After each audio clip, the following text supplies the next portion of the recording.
Good morning, and thank you all for being here today. And this hearing today is not just another discussion about long-term competition with China. This is about a very real, near-term threat and the narrowing window we have to prevent a catastrophic conflict in the Indo-Pacific. Sometimes this is referred to as the 2027 Davidson window, after former Indo-PACOM Commander Admiral Phil Davidson. But while Admiral Davidson did warn us about Xi Jinping's ambitions this decade, 2027 is not an American date, but a Chinese one. Xi has ordered the People's Liberation Army to be ready to take Taiwan by force by 2027. Xi's directive is backed by the largest military buildup since World War II on land, at sea, in the skies, in space, and across cyberspace. And that date, 2027, also marks the end of this Congress. That means that the 119th Congress may be the last full legislative session with a chance to alter Xi's calculus. We cannot delay. We must close critical gaps now. Weapon stockpiles, forward posture, contested logistics, cyber defenses, and Taiwan's readiness. Every decision we make on defense spending, arms deliveries, posture planning must be driven by that urgency, because deterrence delayed is deterrence denied. We have a great group today to deliver this critical message and discuss our plan and our path forward to deter the Chinese Communist Party's catastrophic ambitions. So today, I'll be asking tough, necessary questions every member of Congress should be thinking about. What does China's military buildup really tell us about its intent? How do we help Taiwan turn its strategy into reality and actually get U.S. systems delivered on time? What are the most urgent gaps in U.S. force posture and capabilities, especially across the First Island chain? What cyber threats could blind or cripple our response before a shot is even fired? And what steps can we take now with our allies and partners to build multilateral deterrence that Xi can't ignore? Let me close with this. We are not seeking war. We are trying to prevent one. And prevention only works if Xi believes that the cost of aggression is too high to bear. That requires action, serious enough, visible enough, and fast enough to shift the risk calculation in Beijing. That's the work ahead. This hearing is part of that, and I thank our witnesses for helping us to get it right. So let's begin. I now recognize Ranking Member Raja Krishnamurthy for his opening statement. Raja? Thank you, Mr. Chair, and thank you for convening this important hearing on this critical topic, the deep ties between Taiwan and the U.S. and the CCP's growing threat to Taiwan and, by extension, America and the world. But first, there's a problem we need to address, Mr. Chairman.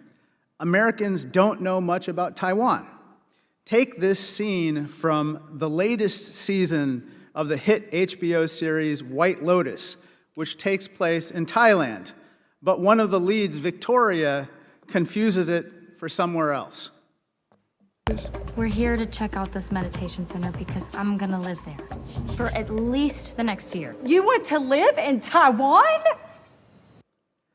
At least she confuses Thailand for Taiwan, not China. But Victoria is not alone in her geographic illiteracy. 3 years ago, I had the privilege of visiting Taiwan for my first time with then Speaker Pelosi. After the trip, this poll by Morning Consult was taken asking Americans if they could find Taiwan on a map. It turns out that only 34% of Americans can correctly identify Taiwan, which is that green dot on the map. A lot of people thought Taiwan was in other places, where these yellow dots indicate even up in the Arctic Circle in Russia. This hearing is important for many reasons. not necessarily to teach geography, but as an opportunity to clearly explain to Americans why Taiwan is so important. First, I want to talk about values. When I've been to Taiwan, I've been bowled over by how amazingly vibrant Taiwan's democracy is. Let me show you this scene here. This is the celebration in Taiwan after President William Lai was inaugurated last May. Now, Mr. Chair, you and I were in Taiwan right before this particular celebration, and I'm upset that we missed the party with street dancers, tiger costumes, and that big blue horse. In contrast, this was the CCP's recent celebration of Xi Jinping getting an unelected third term, setting up to be dictator for life. So here you have the contrast. On one side of the strait, you have a one-party dictatorship, and on the other side is Taiwan, a democracy doing everything it can to make sure that, in the words of one great Illinoisan, government of the people, by the people, and for the people does not perish from the earth. This brings me to my second point, which is about the economy. A lot of Americans may not appreciate just how essential Taiwan is for our own prosperity in America. Taiwan is America's 7th largest trading partner, and it is a huge, huge market for U.S. exports. Take my home state of Illinois, for example. Taiwan, believe it or not, is the 2nd largest importer of Illinois corn and the 3rd largest importer of Illinois soybeans. Soybeans, Dusty. Taiwan is also a major investor. Since 2022, Taiwan's investment in America has skyrocketed, surging from $1 billion in 2022 to $14 billion just 2 years later in 2024. This includes the first installment of $165 billion in investment that one Taiwan semiconductor company alone is going to make, namely TSMC. This brings me to my final point. Before Taiwan's election last year, the CCP said that the results would mean, quote, peace or war. I showed you how Taiwan celebrated its successful democratic election, but the PLA responded just a little differently, practicing a blockade and a missile attack on Taiwan. This is a clip courtesy of Chinese state television.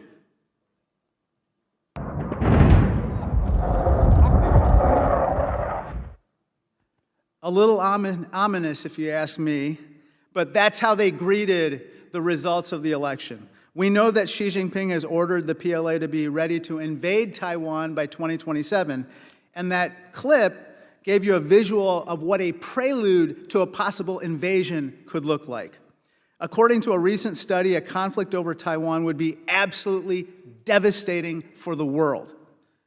It would drop global GDP by a staggering $10 trillion, or 10% in one single year. And as you can see, a war over Taiwan would be much, much worse than even the COVID pandemic at its height. Losing access to Taiwan semiconductors alone would push the U.S. into a, quote, immediate Great Depression.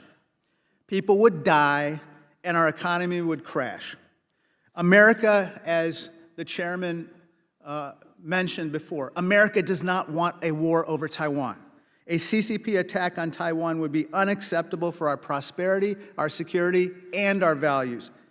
Chairman Xi, know that America, on a bipartisan basis, stands for peace across the Taiwan Strait. However, we will not tolerate actions that put peace at risk. Thank you, and I yield back. Thank you, Ranking Member. If any other member wishes to submit a statement for the record, without objection, those statements will be added to the record. Now I'd like to introduce our witnesses today. I want to start with General Charles Flynn, is the former Commanding General of the United States Army Pacific, a 4-star command that made him the Army's senior official in the Pacific. We're grateful for his decades of service and for joining us today. Rear Admiral Mark Montgomery is the Senior Director at FDD's Center on Cyber and Technology Innovation. He previously, for more than 30 years in the United States Navy, including as Director of Operations at U.S. Pacific Command and as Commander of Carrier Strike Group 5. And finally, we are joined by the Honorable Kirk Campbell, who most recently was the 22nd United States Deputy Secretary of State. He currently serves as Chairman and co-founder of the Asia Group. I want to welcome all of you and appreciate you being with us. With that, I want to recognize General Flynn. You're now recognized for your opening remarks. Chairman, Ranking Member, and distinguished members of the committee, thanks for inviting me to testify today. The threat of a Chinese invasion of Taiwan is no longer distant or theoretical. The urgency to restore credible deterrence in the Indo-Pacific has never been greater. Taiwan's security is not only about protecting a vibrant democracy, it is about preserving regional stability, defending U.S. interests, and maintaining the credibility of our alliance network from Japan to the Philippines, from Australia to India. It's about defending our homeland and gaining forward positional advantage. The People's Liberation Army, the PLA, is China's primary instrument for forcibly invading and unifying Taiwan. And among its branches, the PLA Army is the decisive force. We must stop pretending that this is just a naval or air power problem. If the PLA Army cannot land, cannot maneuver, cannot hold ground, and cannot subjugate the people of Taiwan, it cannot win. If we can prevent them from even attempting to cross, we deter the war altogether. For far too long, we've invested in exquisite systems to fight a sea and air campaign, but left ourselves exposed where it matters most, on land, where wars are won or lost. Land power, not in isolation, but as the backbone that enables the interdependencies of the joint force, is what enables deterrence. It creates persistence, builds partnerships, is resilient, and develops the deep infrastructure that sustains the fight, providing the operational endurance we need. No other service delivers long-range fires, integrated air and missile defense, theater sustainment, command and control, and mobility across scale like the U.S. Army. These are not future capabilities. They are being fielded now through multi-domain task forces, logistics hubs, and joint fires networks in Japan, Korea, the Philippines, Australia, and beyond. But we need to go further and faster. We must establish a distributed, resilient land power posture across the first and second island chains, backed by rapid access agreements, robust joint exercises, and pre-positioned equipment that accelerates our response times. This is not just a U.S. Army issue.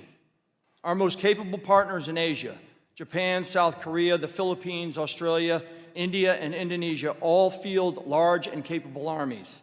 If we integrate them, if we train and network them to operate with U.S. forces, we create an Indo-Pacific land power network that multiplies deterrence tenfold. The PLA does not fear our ships and aircraft. In fact, they expect them. It has built an A2AD arsenal to deny them. What it fears is a credible force that can counter its army on its flanks, in its interior, before it assembles and loads, and before it ever reaches Taiwan. That's what forward-positioned, allied land power brings to the table. This approach is more sustainable and more affordable than betting on billion-dollar platforms that are vulnerable to missile saturation, electronic warfare, fragile supply chains, and other emerging threats. Instead of chasing perfection, what we need is persistent presence. Hard to kill, hard to ignore capabilities anchored in both geography and partnerships. This includes asymmetric defense investments by Taiwan.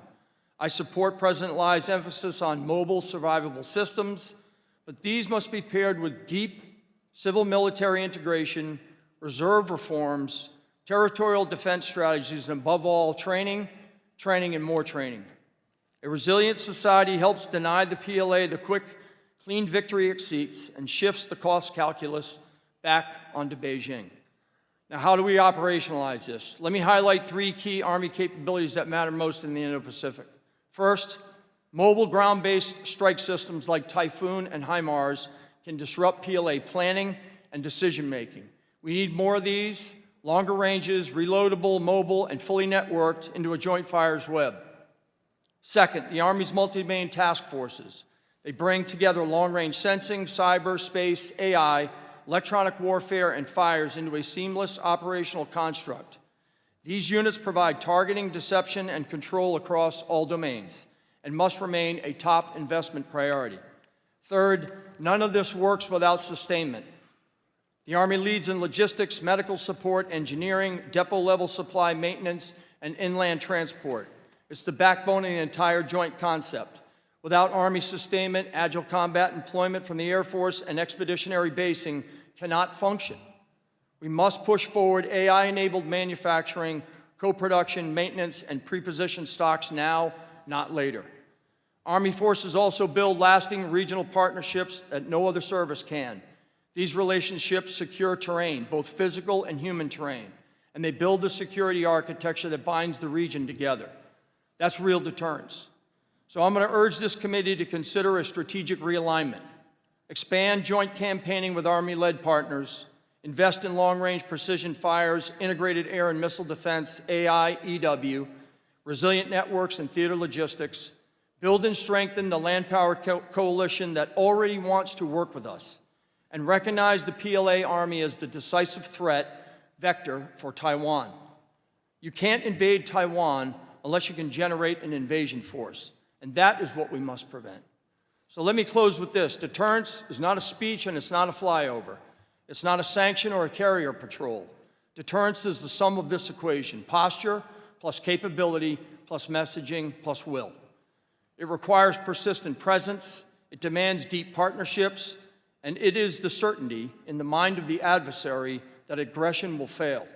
We still have time to prevent war, and we must, but time is not on our side. A focused land power strategy integrated with our allies and synchronized across the joint force is how we deny the PLA its objective: preserve peace in the Indo-Pacific. Thank you, Chairman and members. I look forward to your questions. Thank you, General. Admiral Montgomery, please proceed. Thank you, Chairman Molinar, Ranking Member Krishnamurthy, and distinguished members of the committee. This hearing today, I think, is really well-timed. As we speak, America's ability to defeat a Chinese attack on Taiwan is eroding. Beijing's military readiness has benefited from a 30-year investment focused on advanced technologies that specifically target U.S. vulnerabilities. In the face of this threat, America's ability to deter China is withering, and thus the risk of a conflict is growing. One of the biggest challenges that the United States and Taiwan face is that we need to prepare for the most dangerous scenarios: the cross-strait invasions, the maritime blockades. But in addition, we have to prepare for the most likely scenario. That's a comprehensive, cyber-enabled economic warfare campaign.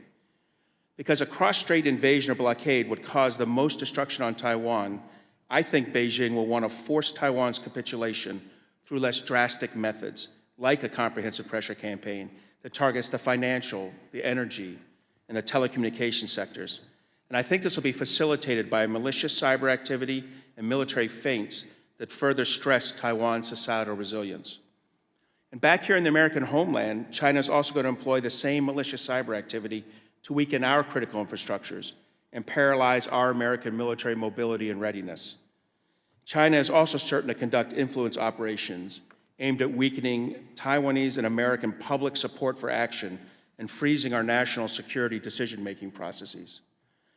But as tough as things may look, continued congressional action can reverse these dangerous trends.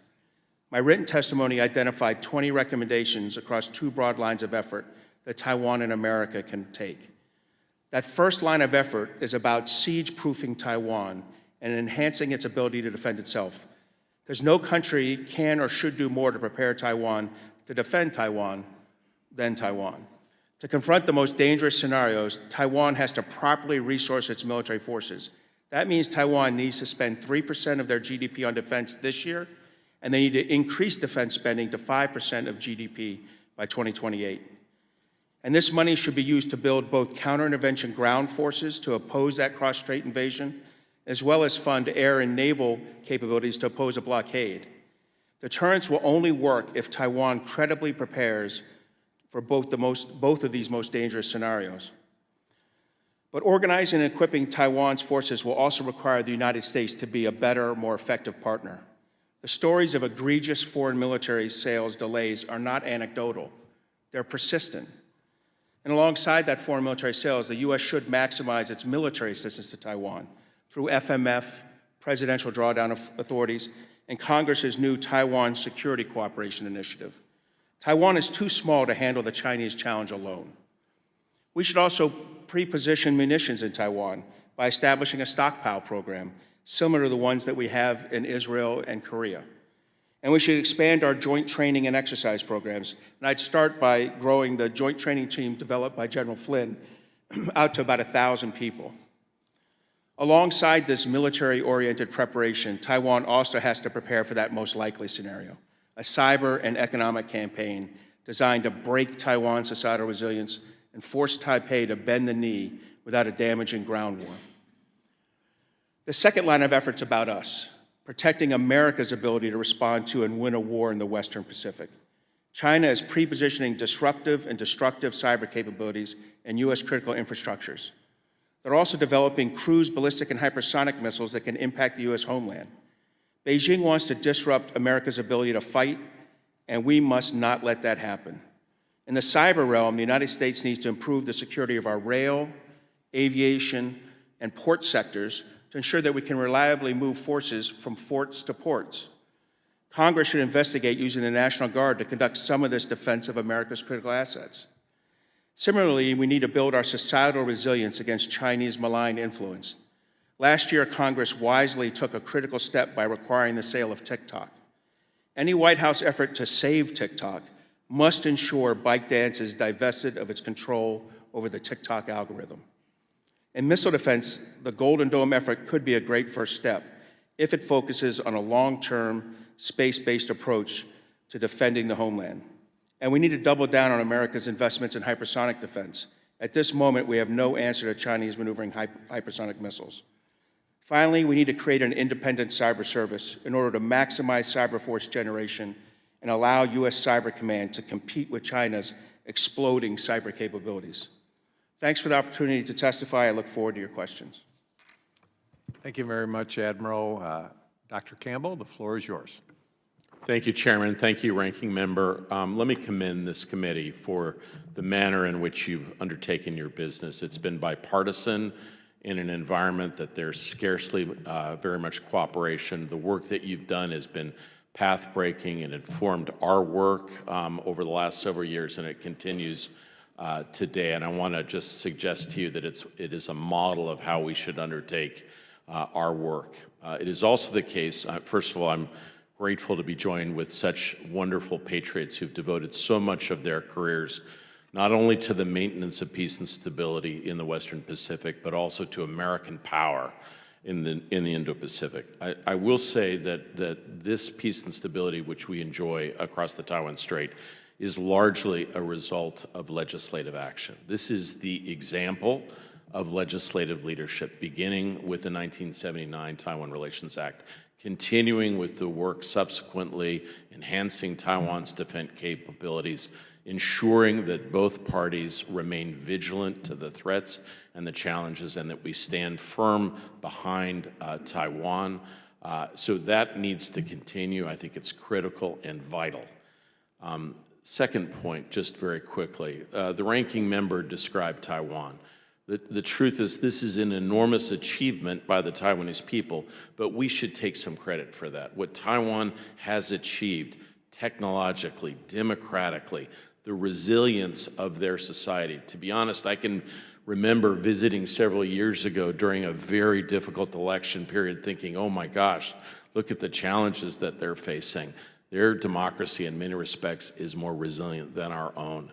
This is a remarkable achievement. They are a partner with us in so many different ways, and this should be commended and embraced. Third thing, just to underscore, for decades, it was only the United States that was recognizing and supporting Taiwan's importance. But over the course of the last several years, something remarkable has happened.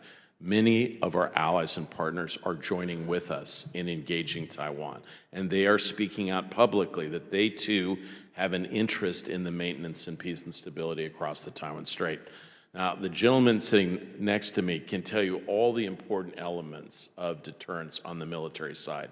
But I will also tell you, Beijing takes notice in how other countries respond. And the fact that we've gone from 1 or 2 countries talking about the importance to Taiwan to absolutely dozens now is an enormous achievement, not only of this body, but the United States, and that should continue. Fourth, just quickly on capabilities. You've heard a lot about what needs to be done with respect to the indigenous military and defensive capabilities of Taiwan. I stand with the gentleman here on those issues. I would differ slightly with the general. I believe that this is a naval theater, but that's probably sort of an intramural thing that we can get to.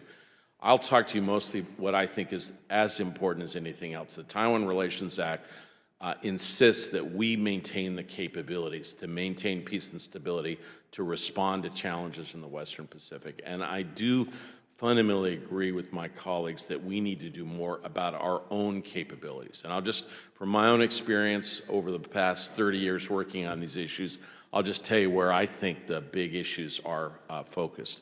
First of all, I do not believe we can take this challenge on by ourselves. We need much deeper engagement with our allies and partners, and that means Japan, that means South Korea, that means Australia, that also means increasingly countries like India and Vietnam, and I will also tell you countries in Europe who also believe that the maintenance of peace and stability is in our interests. We need much greater integration militarily and strategically. We need to embrace these partnerships that go way beyond what we've done in the past, and I think that's critically important. Shipbuilding, something that you all have focused on that we've struggled with. Critical munitions. I was struck very early in the Ukraine crisis at how difficult it was for us to produce what we needed domestically. We're going to need to do this more with allies and partners. And so while I think it is critical that you focus on what Taiwan needs to do and how we need to support Taiwan, remember that we are the ultimate backstop, and we must keep our capabilities shifting more of our capacity to the Indo-Pacific, recognizing that this is where the ultimate challenge to American power is in the 21st century. Last thing, I'm going to say this carefully if I can. I agree that we are facing enormous challenges from Beijing, but we must be honest that some of the biggest challenges that we're facing are debates here in the United States. We occasionally hear discussion about spheres of interests and influence, and maybe this is too far for us and it's in another major authoritarian country's neighborhood and we should look at this differently. Those concepts are contrary to our strategic interests. They are un-American, and they do not align with our historic responsibilities, our commitments, and what we all believe in. And so I'm asking, not only are you inviting us in today to discuss with you, I'm asking for this committee's leadership to make clear that our interests stand clearly with continuing our vibrant support of the Taiwanese people and what they've achieved technologically, politically, and strategically over the course of the last 40 years with our strong support. Thank you very much, Chairman. Thank you, Dr. Campbell, and all three witnesses. Now we'll move to questions, and I'd like to begin with General Flynn. In your testimony, you mentioned that America's window for strategic decision-making is closing, and that we must accelerate our own preparations. Can you help us better understand the stakes in the starkest terms possible, given your decades of service, and are we currently moving with enough urgency to, as you put it, accelerate our preparations? Chairman, no, we're not. Let me, I guess I'll just describe, from 2014 to 2024, when I left command, what the Chinese military were doing 10 years ago compared to what they're doing today is dramatically different. And that trajectory that they're on is what we actually have to slow down. The problem is that our organic industrial base is a precursor to our defense industrial base, and they're anemic. And so when Mr. Campbell mentioned about precision munitions and shipbuilding, I'm for all of that. In fact, we need that. In fact, the region needs it because they don't have big air forces and big navies. The U.S. Navy and the U.S. Air Force must keep the global commons open. But part of the problem is that the thing I lacked as U.S. Army Pacific Commander, and I would say that the combatant commander did as well, was sort of persistent logistics hubs forward, where you could have stores, co-production, you could have distributed and agile locations to be able to draw on those stores. And of course, this requires a really important dance between the Department of State and the Department of Defense to have those locations open and available, although we have things available today. And so I just think the window, Chairman, is narrowing, but it's also narrowing for China as well. So it's not all bad news. You know, President Xi is 71. He'll be 81 in 10 years. And I know that this window of 27 is still, you know, sort of on the table. Are they rehearsing? Are they preparing? Absolutely. But I also think that we're in a very good position to be able to counter them because we have this advantage, and that advantage is the partnerships of the allies and partners in the region. So when we can bring them together as a counterweight to the thing that they try to fragment and fracture every day is our network of allies and partners. So in summary, what I would say is our organic industrial base and defense industrial base, we need your help to get those things moving much faster. But that's not going to get us out of the problem because China is still moving with great speed. Therefore, we have to put capabilities forward, gain positional advantage forward in the region, and we have to do that with our allies and partners, the thing that we enjoy most. And I'll make the point, on the ground where people live, out in these countries, out in these districts, out in these various interior lands in the country, that's where Army forces, along with special operations, along with Marines, along with the sizable armies that are in this region. I mean, one statistic that I want to put on the table right now, the Philippines is 7,500 islands. It's an archipelagic nation. 70% of its military is its army. They have more divisions than the U.S. Army does. They turn to their armies, they turn to their land powers to be able to protect their territorial integrity and protect their national sovereignty. And what I'm saying is if we match up with them, we're going to be in a much different place in terms of assurance and deterrence because those things are going to have to happen on the ground. And back to the organic industrial base, the more we bring systems forward, the more that they become closer by way of interoperability. I just read yesterday that the Taiwanese did their first live fire with HIMARS. They just bought 29 HIMARS. And you all know where we're going with HIMARS. I had that comment in my opening. That is an incredibly important system. The Japanese, the Philippines are each buying long-range anti-ship missiles. So the point being that that's the connection between technology, the organic and defense industrial base, and the work that we actually have to do on the ground to have hard power forward. Thank you. Thank you. And just quickly, Admiral Montgomery, you talked a little bit about cyber and resilience for our cyber security. What 2 or 3 things could we be doing to help with that?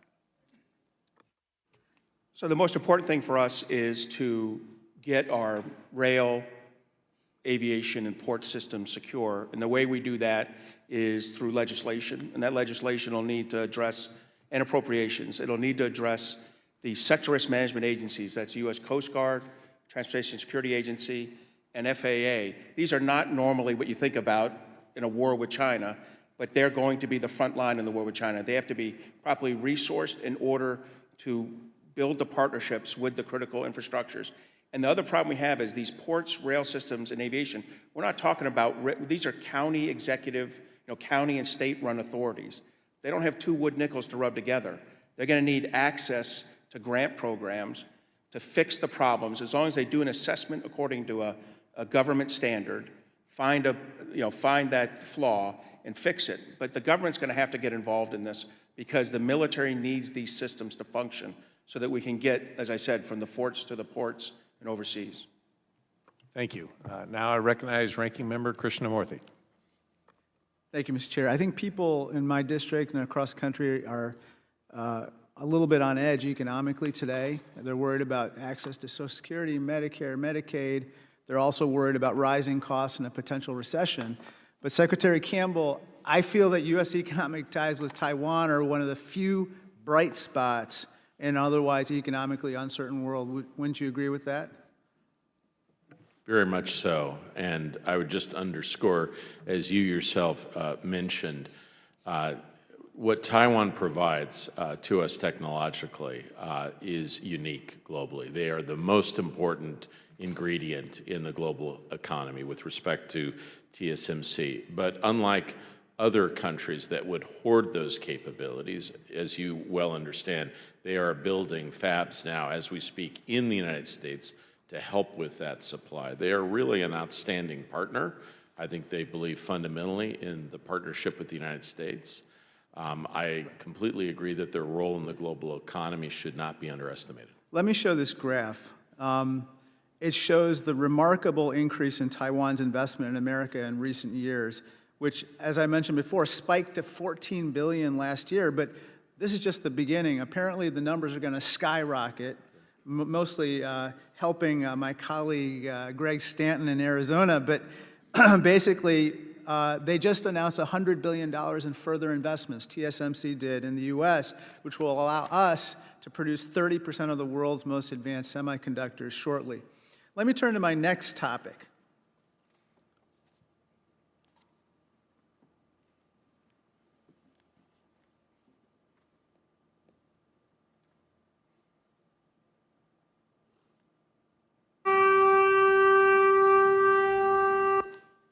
This is a sound of an air raid siren. It goes off 3 times a day in Taiwan when Chinese warplanes fly dangerously close to the island. Imagine Russian planes approaching American airspace. Last year, Russia flew warplanes into Alaska's air defense zone 36 times. In contrast, last year, Chinese warplanes flew into Taiwan's air defense zone more than 3,000 times. This is what it looks like. These red lines around the island are basically the path of Chinese warplanes as they traversed the air defense zone surrounding Taiwan. Admiral Montgomery, by doing this, the CCP is trying to wear down Taiwan's defenders and probe Taiwan for weaknesses, right? Exactly. This is what we would call a maximum pressure campaign. They use these military tools, cyber tools, and other financial and energy tools to put a constant pressure on Taiwan's societal resilience. And then at some later date, they can just dial that up when they see that there's no Western response. Let me turn to my last topic. While these air crossings happen almost daily, making invasion seem possible, a more likely scenario is a CCP-led blockade of the island. And here's how it could unfold. Step 1, the PLA calls snap exercises like those after Speaker Pelosi's 2022 visit. You see all these ships surrounding the island. Step 2, instead of leaving, PLA warships stay in place, and then Chinese Coast Guard and militia vessels fill the gaps, creating a de facto blockade, which of course is an act of war. Step 3, the real test comes when imports like corn and soy from Illinois, Michigan, and of course South Dakota try to reach Taiwan, as you see here, but they are stopped by the CCP. In that moment, we are on the brink of war. In the Cuban Missile Crisis, we were famously, quote unquote, eyeball to eyeball with the Soviets, and the Soviets blinked first. But we don't want to get to that point where we need to be eyeball to eyeball with the CCP. So, General Flynn, you'd agree with me that one way Taiwan can deter a blockade is by stockpiling, for instance, corn, soy, natural gas, and so forth, right? Yes, Ranking Member, absolutely. What more, Secretary Campbell, do we need to do to show Xi Jinping that he should never think about trying to blockade Taiwan because it would fail? Thanks. It's a multi-pronged strategy, frankly, Congressman. I completely agree with my colleagues about the things that we need to step up both Taiwan and our capabilities.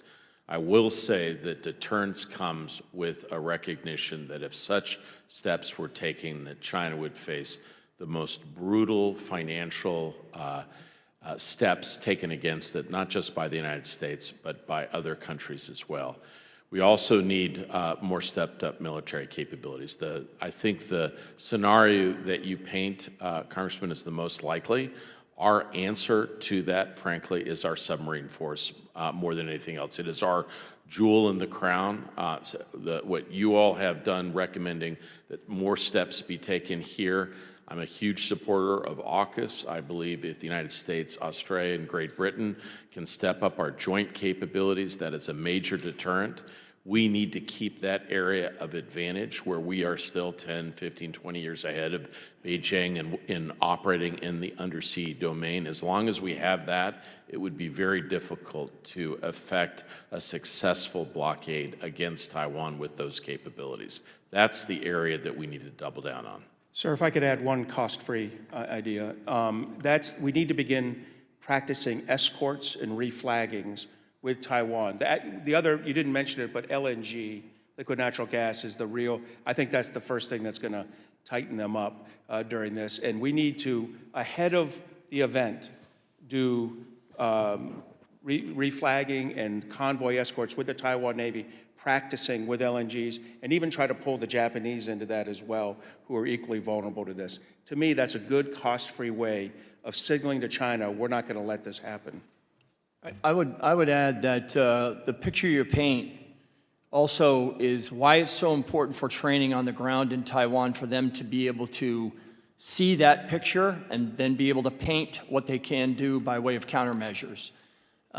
This is not just a U.S. problem. This has to be a Taiwan problem, a Japanese problem, a Philippine problem. It's got to be the entire first island chain to include South Korea. And there are angles and things that we can do from areas to counter what you were just outlining there with the air and the maritime pressure from Taiwan. And that's why that training on island and the technology integration with those forces is so important. And again, I'll just remind people that at the end, the objective is to invade it. And that's the most dangerous scenario. So you can't get that force across 100 miles without us seeing it. And my point would be that we have to have the indications and warnings of what's actually happening in China with the invasion force. So we watch a lot of the air and we watch a lot of the sea, and I agree with the submarine force of the United States there's nothing close to it. However, to be able to extend our indications and warnings, we have to collect on the very thing that they need to actually invade, and that's the forces that are in the Eastern Theater Command. And I'm just saying, if we want to increase our indications and warnings and buy time for diplomacy and political intervention, then we need to be watching the thing that they need to actually invade, because they're not going to invade with the Air Force and they're not going to invade with the Navy. You need a gun on the ground to be able to subjugate those people. And that's the most difficult thing that they can do. And my point is, we need to be watching that and putting the technology against watching that. So we buy more time for the United States and others to say, please, what are we doing here? We don't want another war. Thank you. Representative Barr. Thank you, Mr. Chairman. And General Flynn, you do make a powerful case for land power and collecting intel on the invasion force in advance as part of enhancing deterrence in the Indo-Pacific. I'm particularly interested in your testimony and the operations to place systems like Typhon and HIMARS to deter PLA planning, deployment in the Philippines, shifting the Chinese calculus. I've read about the bellicose response from Beijing related to deployment of these systems in the theater. So we've got them rattled on that. That's a piece of deterrence. I am curious to know your thoughts on cooperation from our partners in the Philippines and Japan on pre-positioning those assets at the EDCA sites in Japan, in the Philippines, and then given, I know we were just in Tokyo, the bipartisan group, their cooperation is spectacular, but with the potential relocation of the Marines from Okinawa to Guam, what is the cooperation we need on these systems in the south of Japan and in the Philippines? Thanks, sir. Let me start in the Philippines. First of all, the benefit of having 9 EDCA sites is exponential. And I'll use another example. In Aguila Harbor in Subic Bay, we lease 3 million square feet of warehouses. And so we were trying to establish a joint theater logistics center there to be able to have commodities that we could use often. That's one location. And it's not an EDCA site, but it certainly benefits the United States, benefits the Philippine government, and benefits really the network of allies and partners to be able to have those capabilities there on the ground. On the ground, you can do co-production, you can do maintenance forward, you can fix forward, you can arm forward, and then you can distribute to the 9 EDCA sites in the Philippines. So you can see how valuable that port, and it's a deep water port, and the warehouses are. You know, you mentioned Tokyo. I'm going to go to Japan for a minute. Last year, I was down in outside of the metropolitan Hiroshima area. There's 2 Army ports down there and 5 different small installations that were built by the Japanese after the Second World War under the U.S. Leadership. We're only using about 40% of the storage on the ground in those facilities. Never mind Sagami Depot outside of Tokyo, never mind the stores that we have in Kadena and Okinawa, and of course the preposition equipment that we have in Korea. I guess the point I'm making is that we have physical access right now. What we don't have, and what I mentioned in my testimony, is that we're not putting the equipment on the ground fast enough. One example, there are 7 vessels that were loaded with prepositioned equipment afloat in the Pacific. We were taking those vessels and just having the equipment float out there. My point was, let's get it on the ground and keep it distributed and give the ships back to the Navy to recap them. Well, So General, thanks for your service, and I represent the Bluegrass Army Depot, part of the Army Materiel Command. We need to do exactly what you suggest and pre-position over in the theater. Let me ask a quick question to Deputy Secretary Campbell. Strategic ambiguity. This has been a diplomatic debate. Should we abandon strategic ambiguity? Would deterrence be served by shifting to clarity as a policy of deterrence? Congressman, my own view would be that the policy that we've adopted over the last 40 years, which I believe has substantial elements of clarity within it, but our declaratory position that you described, I believe, has served our strategic interests. And I believe there's still elements of that can and should be sustained going forward. So I'm more focused on the steps that we're talking about here in terms of preparation, but I also believe we've been unmistakable strategically in our public declarations about what we stand for and what we... Let me drill down on a detail of that. As you know, the PRC uses UN General Assembly Resolution 2758 to isolate Taiwan by misinterpreting the resolution to justify its fraudulent one China principle. Although the resolution makes no mention of Taiwan, does not authorize the PRC to represent Taiwan in the UN system, and certainly does not state that Taiwan is part of the PRC. What should be the U.S. position on China using 2758 to claim that Taiwan is part of China? We should resist that at every possible effort, both in New York, in Geneva, and all the other UN activities that we're undertaking. Look, the truth is that the UN is a pretty important battleground for hearts and minds in the global South. We're frankly hurting our ability to operate in many of those capacities. I think one of the reasons to engage here is that it is essential that we get all these other countries in Latin America, Africa, and elsewhere that are buying into this approach to understand that it's contrary to their interests as well. Thank you. I yield back. Thank you. Representative Moulton. Thank you very much, Mr. Chairman.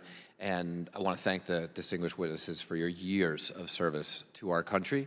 And I tell you, I've certainly have had a lot of interactions, especially with General Flynn and Mr. Campbell, and you've always been incredibly bipartisan and thoughtful and really focused on the national security concerns at stake here. So thank you for that. The ranking member is right that many Americans don't know where Taiwan is, but what's most dangerous is how many don't understand why Taiwan is so important. Don't understand how many chips they carry with them every day that can only be produced on this tiny island. Now, sitting on the Armed Services Committee and the China Committee, I can tell you I am confident that if Xi Jinping and the Chinese Communist Party do what they have promised to do and try to take over this island, try to start this war, we will win it. We will defeat them. But hundreds of thousands will die. We could lose the satellites that enabled GPS, so no more Google Maps to get home. And it would be a horrific worldwide economic calamity. So the point is that we have to succeed at deterrence. Now, General Flynn, you said that deterrence is the sum of posture, capability, messaging, and will. I would posit that you can win without posture. Armies have won throughout history without the best capability, and we don't often have the right messaging. But my concern is will. I don't think it's helpful to have a president equivocate on whether we would defend Taiwan as President Trump has. Given where we are today, how do we ensure that Xi Jinping and the Chinese Communist Party understand America and Taiwan's will to fight? Sir, I think this is why we have to have positional advantage forward.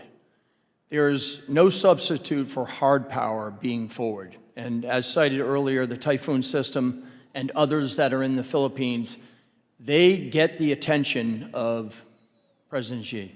That's a good answer. And I think what we're trying to do is sow doubt and feed paranoia there because they did not calculate for those systems being brought in there. Admiral Montgomery, what do you think? Sorry, we don't show on time. I agree with your assumption your presumption that we need to deter them.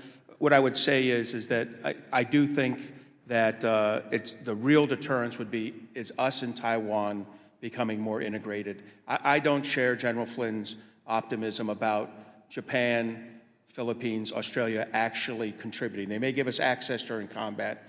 I'm not sure they can contribute. The one country I know will contribute to the defense of Taiwan is Taiwan. And currently, our military coordination our military interoperability is down at the deconflicted level, the lowest level. We have to raise it to coordinated, integrated, and eventually unified. And this normally takes 10 to 15 years. That's we need very to helpful. do this in the next 2 to 3.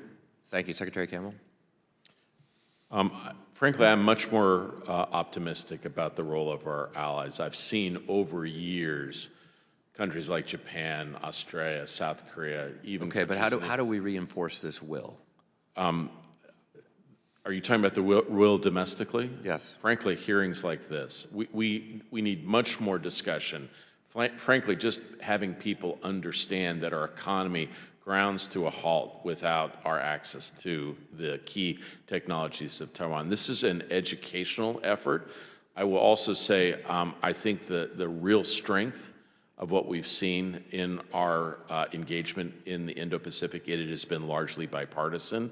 It needs to stay that way, and major policy things need to be debated and discussed and not sort of decided from on high without appropriate consultation.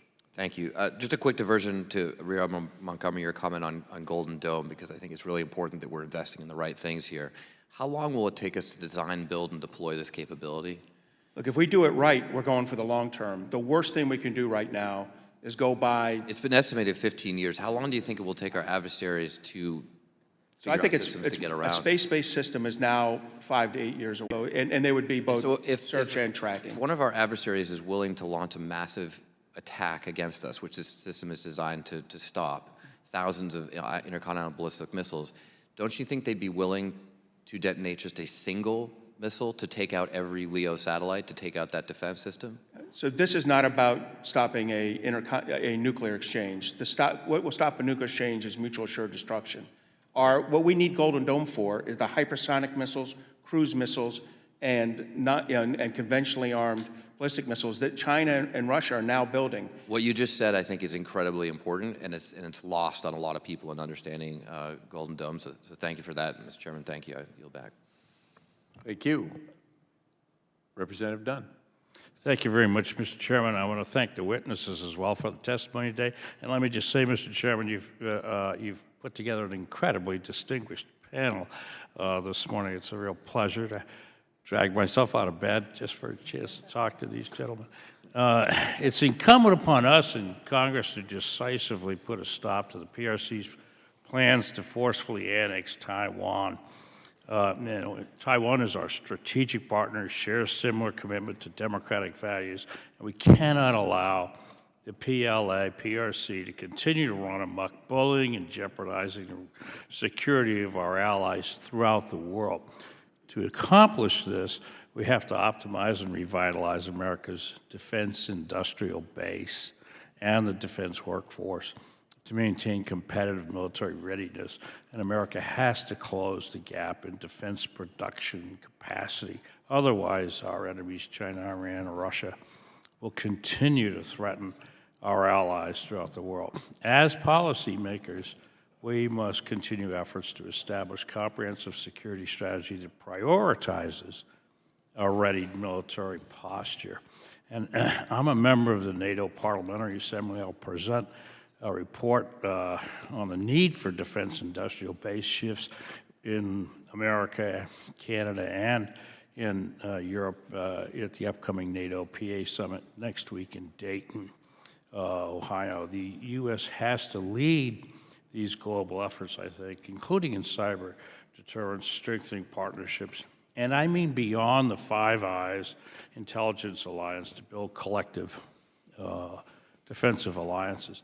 We've heard through our previous work in this committee that the PRC will stop at nothing to control, dominate, and exacerbate any and every vulnerability to carve out a strategic advantage for itself, and it remains critical that we establish comprehensive security strategy to respond to that, and I look forward to continuing this work with my colleagues and with our allies. And let me say, I think this panel exemplifies the American commitment to that goal.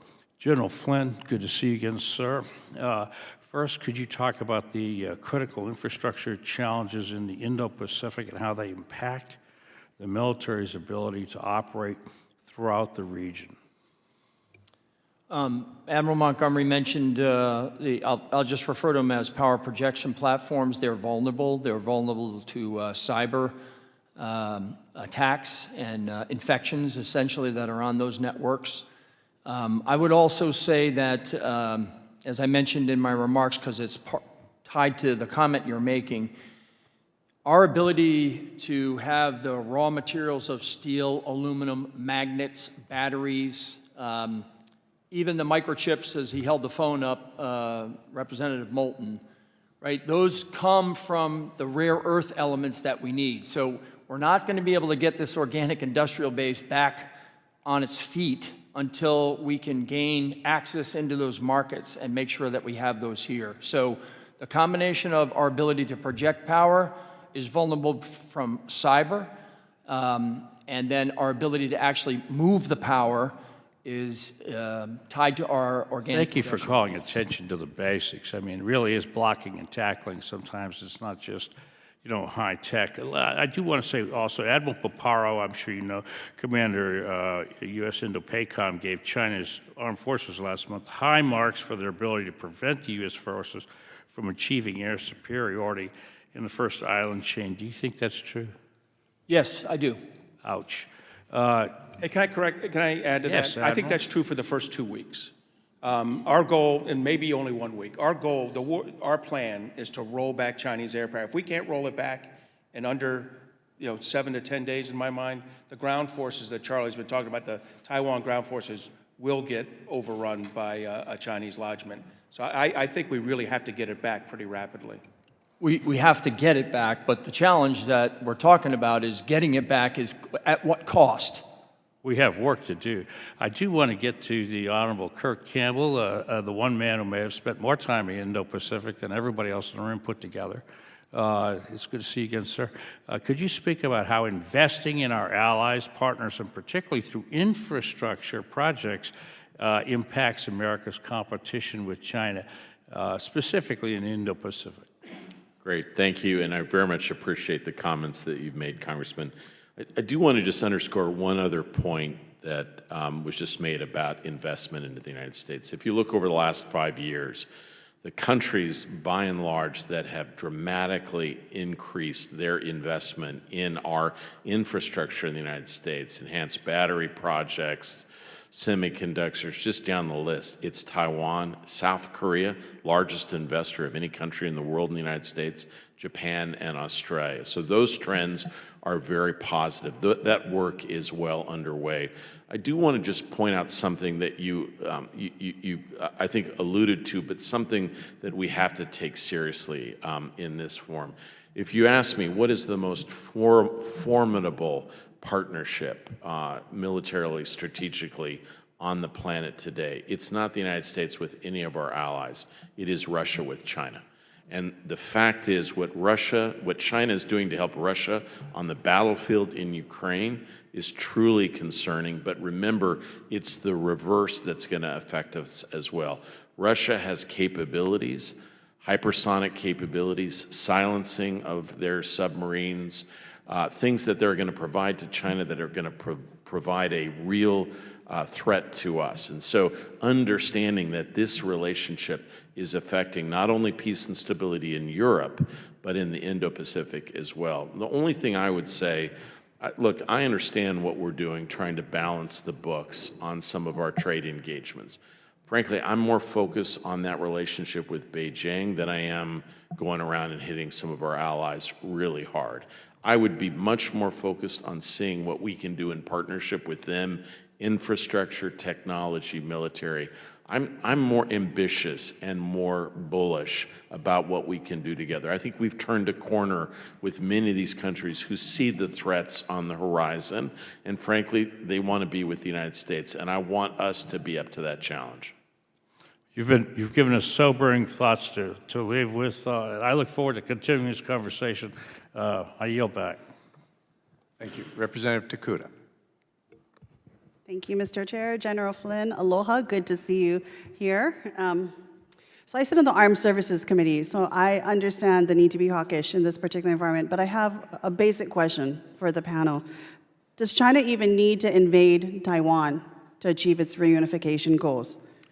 I mean, could they just economically isolate Taiwan as the U.S. imposes and threatens it with 32% tariffs? Could they undermine Taiwan's democracy through intensive disinformation campaigns? We know that China is using generative AI to ramp up their disinformation campaign and conduct what is ultimately, I think, is, you said, General Flynn, psychological warfare that divides Taiwan's people.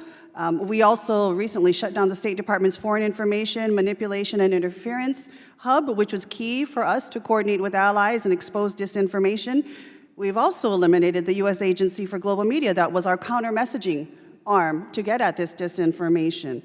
Could they literally force Taiwan into submission by causing Taiwan to question its, the U.S.'s commitment to its defense as a result of our actions and words in the region and in places like Ukraine? Simply without even firing a bullet, as a result of our action and inaction in this particular case, could China achieve its goal? That was in my testimony, I agree with you completely. That's what I laid out. In my mind, the most likely scenario is they're going to try this cyber-enabled economic warfare campaign, abetted and facilitated with cyber malicious activity and with military feints.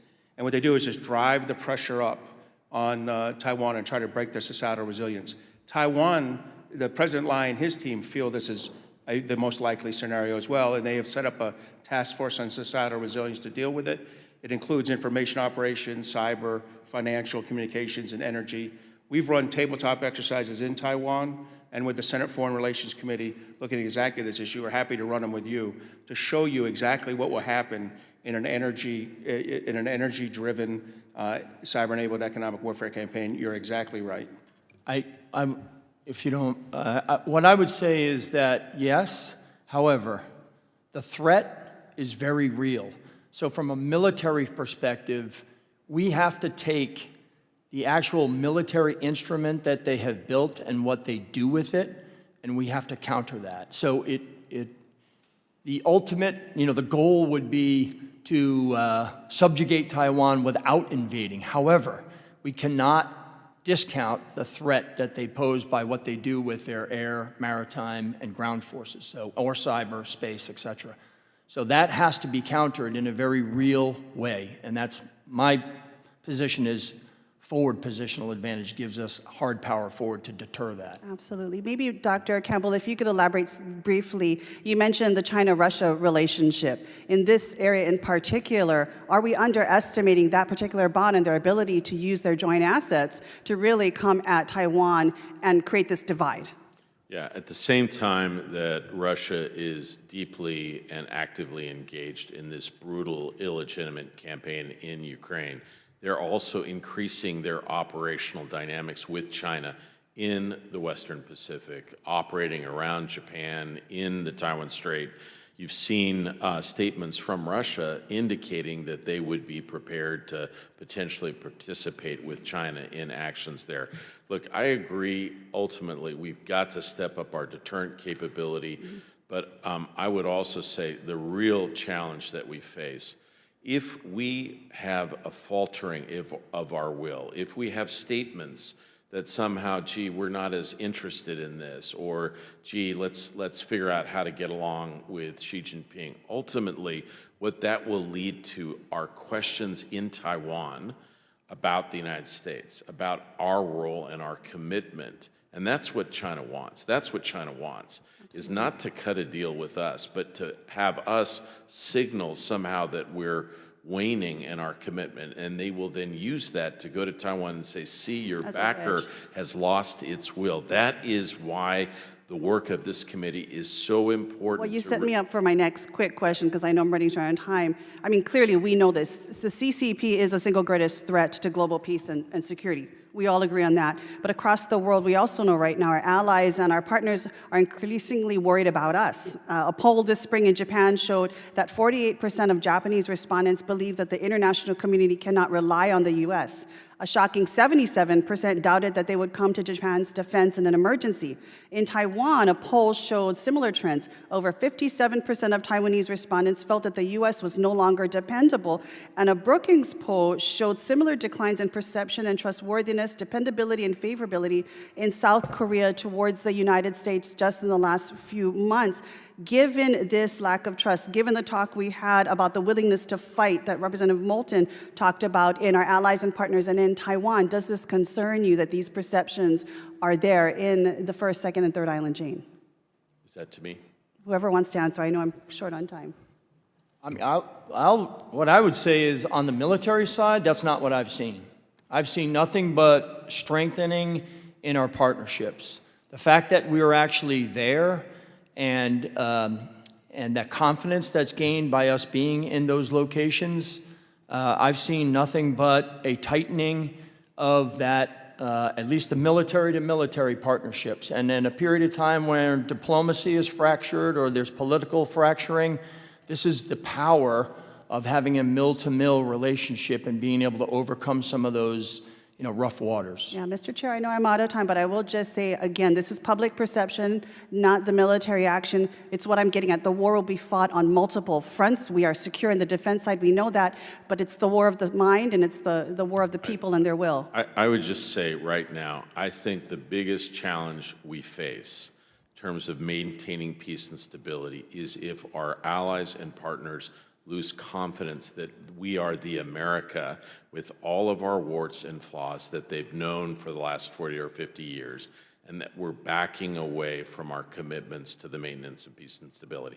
If we lose that edge, then I think the global circumstances will be very dangerous. Yes, indeed, Congressman. Thank you. It is about trust. Thank you, Mr. Chair. I yield back. Thank you. Representative Johnson. When the ranking member, the chairman, and I were in Taiwan more than a year ago, I had the sense, I was hearing all the right things. It seemed as though the government had taken major changes with regard to the compulsory service, moving back to a 12-month period. Lots of, I think, important conversation about increasing defense spending. We've had some conversations about that today. I had the sense that the likelihood of an invasion was moving down and that maybe the window of opportunity was being pushed further into the future. I think the last 6 or 12 months maybe has brought that window of opportunity a little closer. And in fact, last week when I was reading The Economist, there was an article that in essence said that. The quote that struck my eye was, "If America weakens its commitment to defending Taiwan, then Taiwan may lose the resolve to resist. And if Taiwan is not prepared to defend itself, America will be less likely to come to its aid."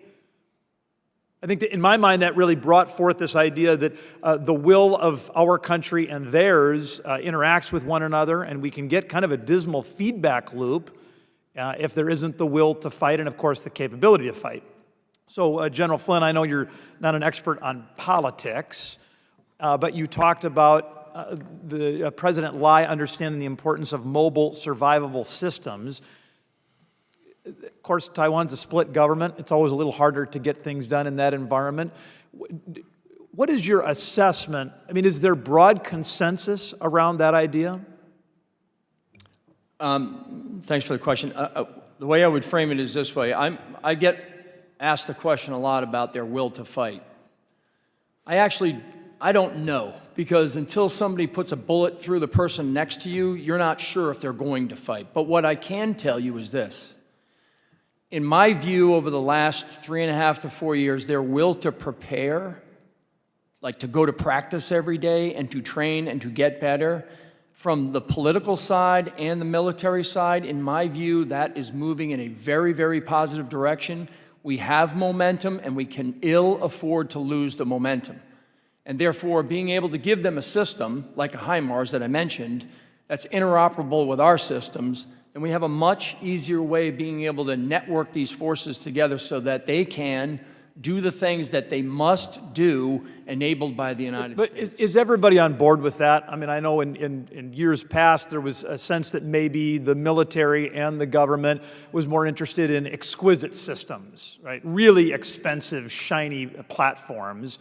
Is there a broad consensus around your recommendation? I think it's getting there, right? I'll use this example. We can give them 400 Harpoon systems, but if they don't have 400 crews that actually know how to man them, use them, employ them, sight them, and have a primary, alternate, and supplementary firing position, it doesn't matter how many things they have. So my point is training and more training allows them to understand how to actually do a defense in depth. And this is where our value as a training body is so important. Let me add to that we absolutely have to grow the joint training team in Taiwan so that they can do, that's a U.S. team there that's about 500 people now. It needs to be 1,000. If we're going to give them billions of dollars in assistance, sell them tens of billions of dollars worth of U.S. gear, it makes sense that we'd be over there training and working. Your Taiwan Enhanced Resilience Act directed the department to do it. I would say gently they've been slow. So the answer to the question is we can drive their preparations. We can help their preparations, but it's going to take U.S. engagement and involvement in this to kind of get them to the point where they really have a true counterintervention force. So, Admiral, you talked in your testimony about the importance of siege-proofing and how that's really tied to being properly resourced. You talked about 3%. Again, in divided government, it doesn't look like maybe everybody's on the same page there yet in Taiwan. Then you talked about stepping up to 5%. Did you choose that number because you think that's what's politically possible, or does that number actually get siege-proofing accomplished? So it's based on three things. One, it does get siege-proofing accomplished. That kind of budget will do it. It'll buy them not just the systems they need, but readiness. They will get to 3% this year. They're going to spend several $billion on readiness. That is actually small arms equipment, things like that, the training ranges Charlie mentioned and that he advocated for in his last job. And the other thing about the 5% is historically looking at democracies. That's about where democracy can end up. The only one that's been above that is Israel.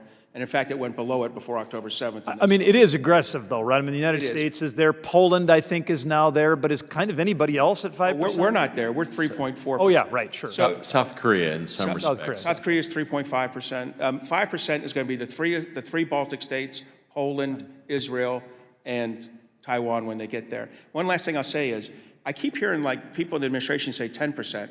10% would mean they would have to buy $40 billion worth of FMF from us every year. I think you all are well aware we can't crap out $3.5 billion worth of FMF a year. So unless our FMS, unless our foreign military sales program gets absolutely revitalized and improves 1,000%, they're not going to be buying. They're not going to be at 10% of GDP.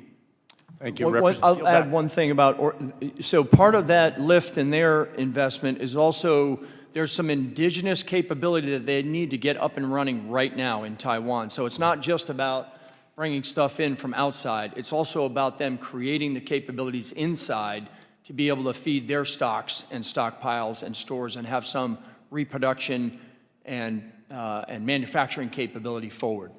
Representative Brown. Thank you, Chairman Molinar and Ranking Member Krishnamurthy, for holding today's hearing, and thank you to our witnesses for being here today. The topic of today's hearing could not be more timely or consequential. With President Xi Jinping directing the People's Liberation Army, or PLA, to be prepared for a Taiwan contingency by 2027, the window for strategic investment and deterrence is narrowing fast. As a member of this committee and as someone committed to strong federal oversight and forward-thinking technology policy, I want to focus today on how we align policy, posture, and planning to meet this pivotal moment. I represent Ohio's 11th district, where families, workers, and veterans believe in the promise of democracy, the value of peace, and the need for safety. And they deserve to know that their communities and this country are protected, not just from the threats they can see, but from those they may not often think about, threats that advance online and infrastructure or across the Pacific. Today's threats go beyond missiles and military drills. They include cyber attacks, disinformation, and gray zone coercion by the Chinese Communist Party. These efforts are designed to disable our networks, divide our alliances, and destabilize democracies like Taiwan, all without firing a single shot. We've seen what the CCP is capable of in cyberspace. The FBI recently disrupted Chinese state-sponsored malware planted inside American routers and infrastructure. The malware is pre-positioned to disrupt U.S. logistics and communications in a crisis. We cannot afford to ignore that. Our digital defenses must be as strong as our physical ones. At the same time, we've passed $8 billion in new Indo-Pacific security investments. I supported that funding, but money alone isn't enough. We need urgency in implementation. Taiwan still faces a years-long backlog in arms deliveries, and if our own systems remain exposed to cyber attacks, and our deterrences could be derailed before it ever get started. At its core, this is about defending freedom.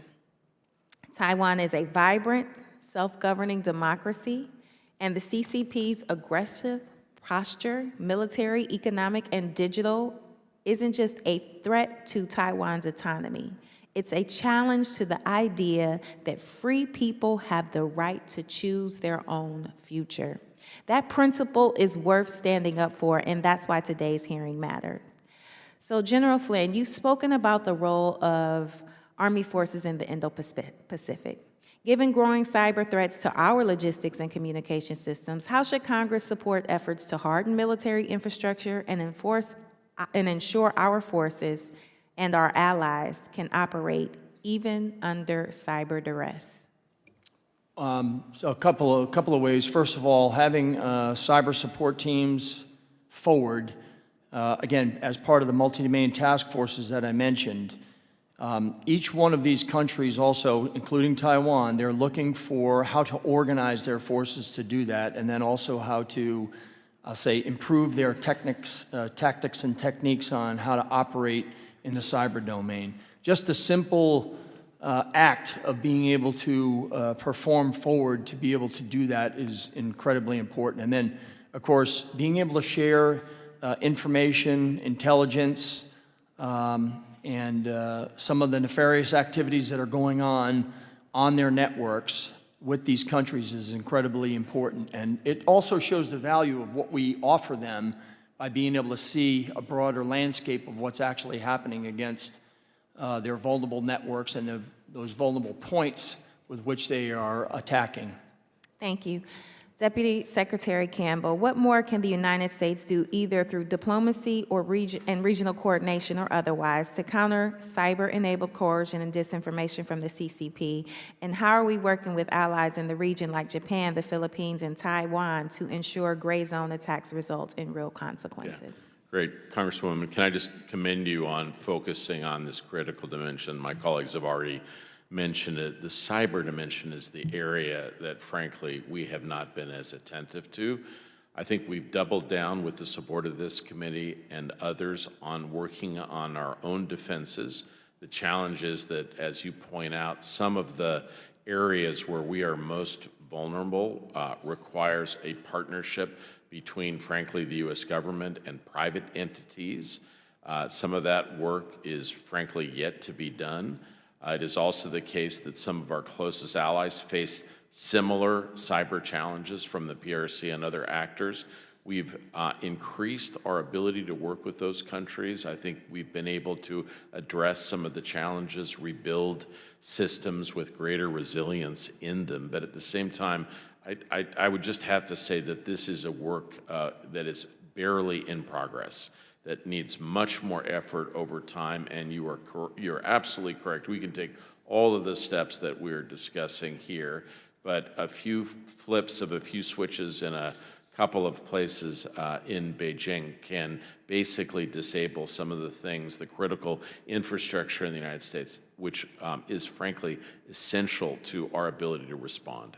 And Mr. Chairman, I have a question for the Admiral that I'd like to submit for the record, and thank you for the extension. My time has expired. Thank you. Thank you. Thank you. Representative Jimenez. Thank you, Mr. Chairman, and it's been a really interesting hearing. I don't really care to fight China's war or fight them in their own neighborhood.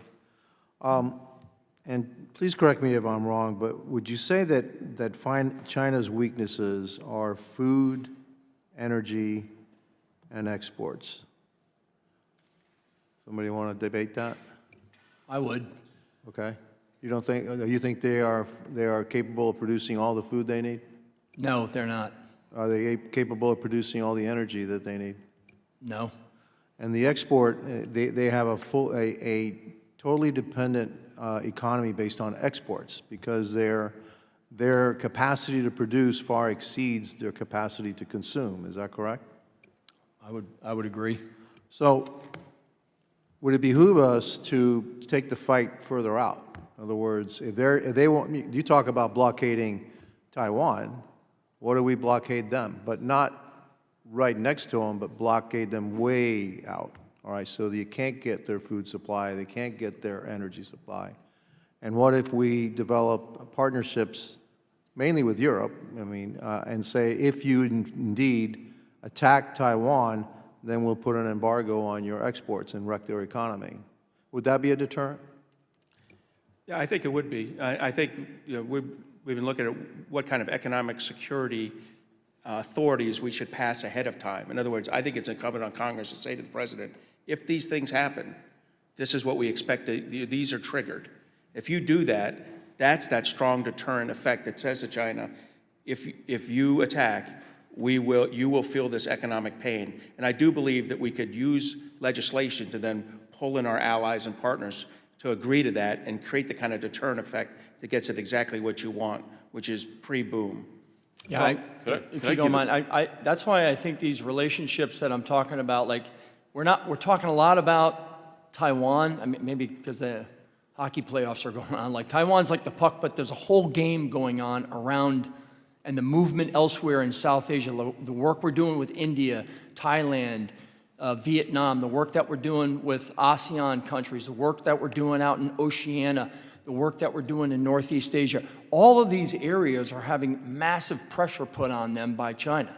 And so our partnerships, and again, geography and partnerships matter, and that's why having those forces out there to stay engaged, again, this is where the Department of Defense and the Department of State have to be hand in glove with these different areas because we can put pressure on China by that network of allies and partners and then countering them in each one of these areas where they are absolutely putting their thumb on the scale, trying to disrupt and fragment and fracture our network of allies and partners that we enjoy. I mean, if Xi Jinping wakes up one day and says, hey, the math doesn't work, I mean, even if I take over Taiwan, the impact on China as a whole is much greater than the gain that I get from China, then, you know, maybe, you know, it's not just about, treasure, blood, okay? It's about, and the number of men they're going to lose and the assets they're going to lose. It's about, hey, this is really going to hurt China. I mean, right now, when just with the threat of high tariffs, orders ceased, and China was looking at full warehouses and then people getting out of work, all right? So the pain inside of China is going to be much worse. Hey, all right, I got Taiwan. What's the gain to that? Versus what's going to be the pain inside China if the world stands up and says, no, we won't tolerate that. Yes. Could I just give you one other way to think about this, Congressman? I appreciate the approach. For 30 years since China's opening, the logic of global economics was a massive investment in China. And so as a result, until a couple of years ago, the greatest interdependence economically between any two nations is frankly probably between the United States and China. And if you ask what two countries are more interdependent but more uncomfortable with that interdependence, it's both the United States and China. And the only thing I would say, Congressman, we often discuss among ourselves, can you take this act and hurt them and put them under pressure? I have a different reading of what played out over the course of the last couple of days. I don't think it was just China that reevaluated. I think both countries blinked, because the truth is, if we take dramatic steps to distance ourselves economically, it will have consequences in both countries. The way I think we got to go about doing this, we need to invest more in capacities in the United States. We need to work more with allies and partners. We have to diversify these supply chains. But that is not an easy process, because we built up this interdependence for 30 years, and it will take more than just a couple of days to separate us. That is the direction that we're going, but it's going to be harder than we realize, Congressman. I know my time is up, and just my one comment is this. It took us 30 years to become addicts, all right?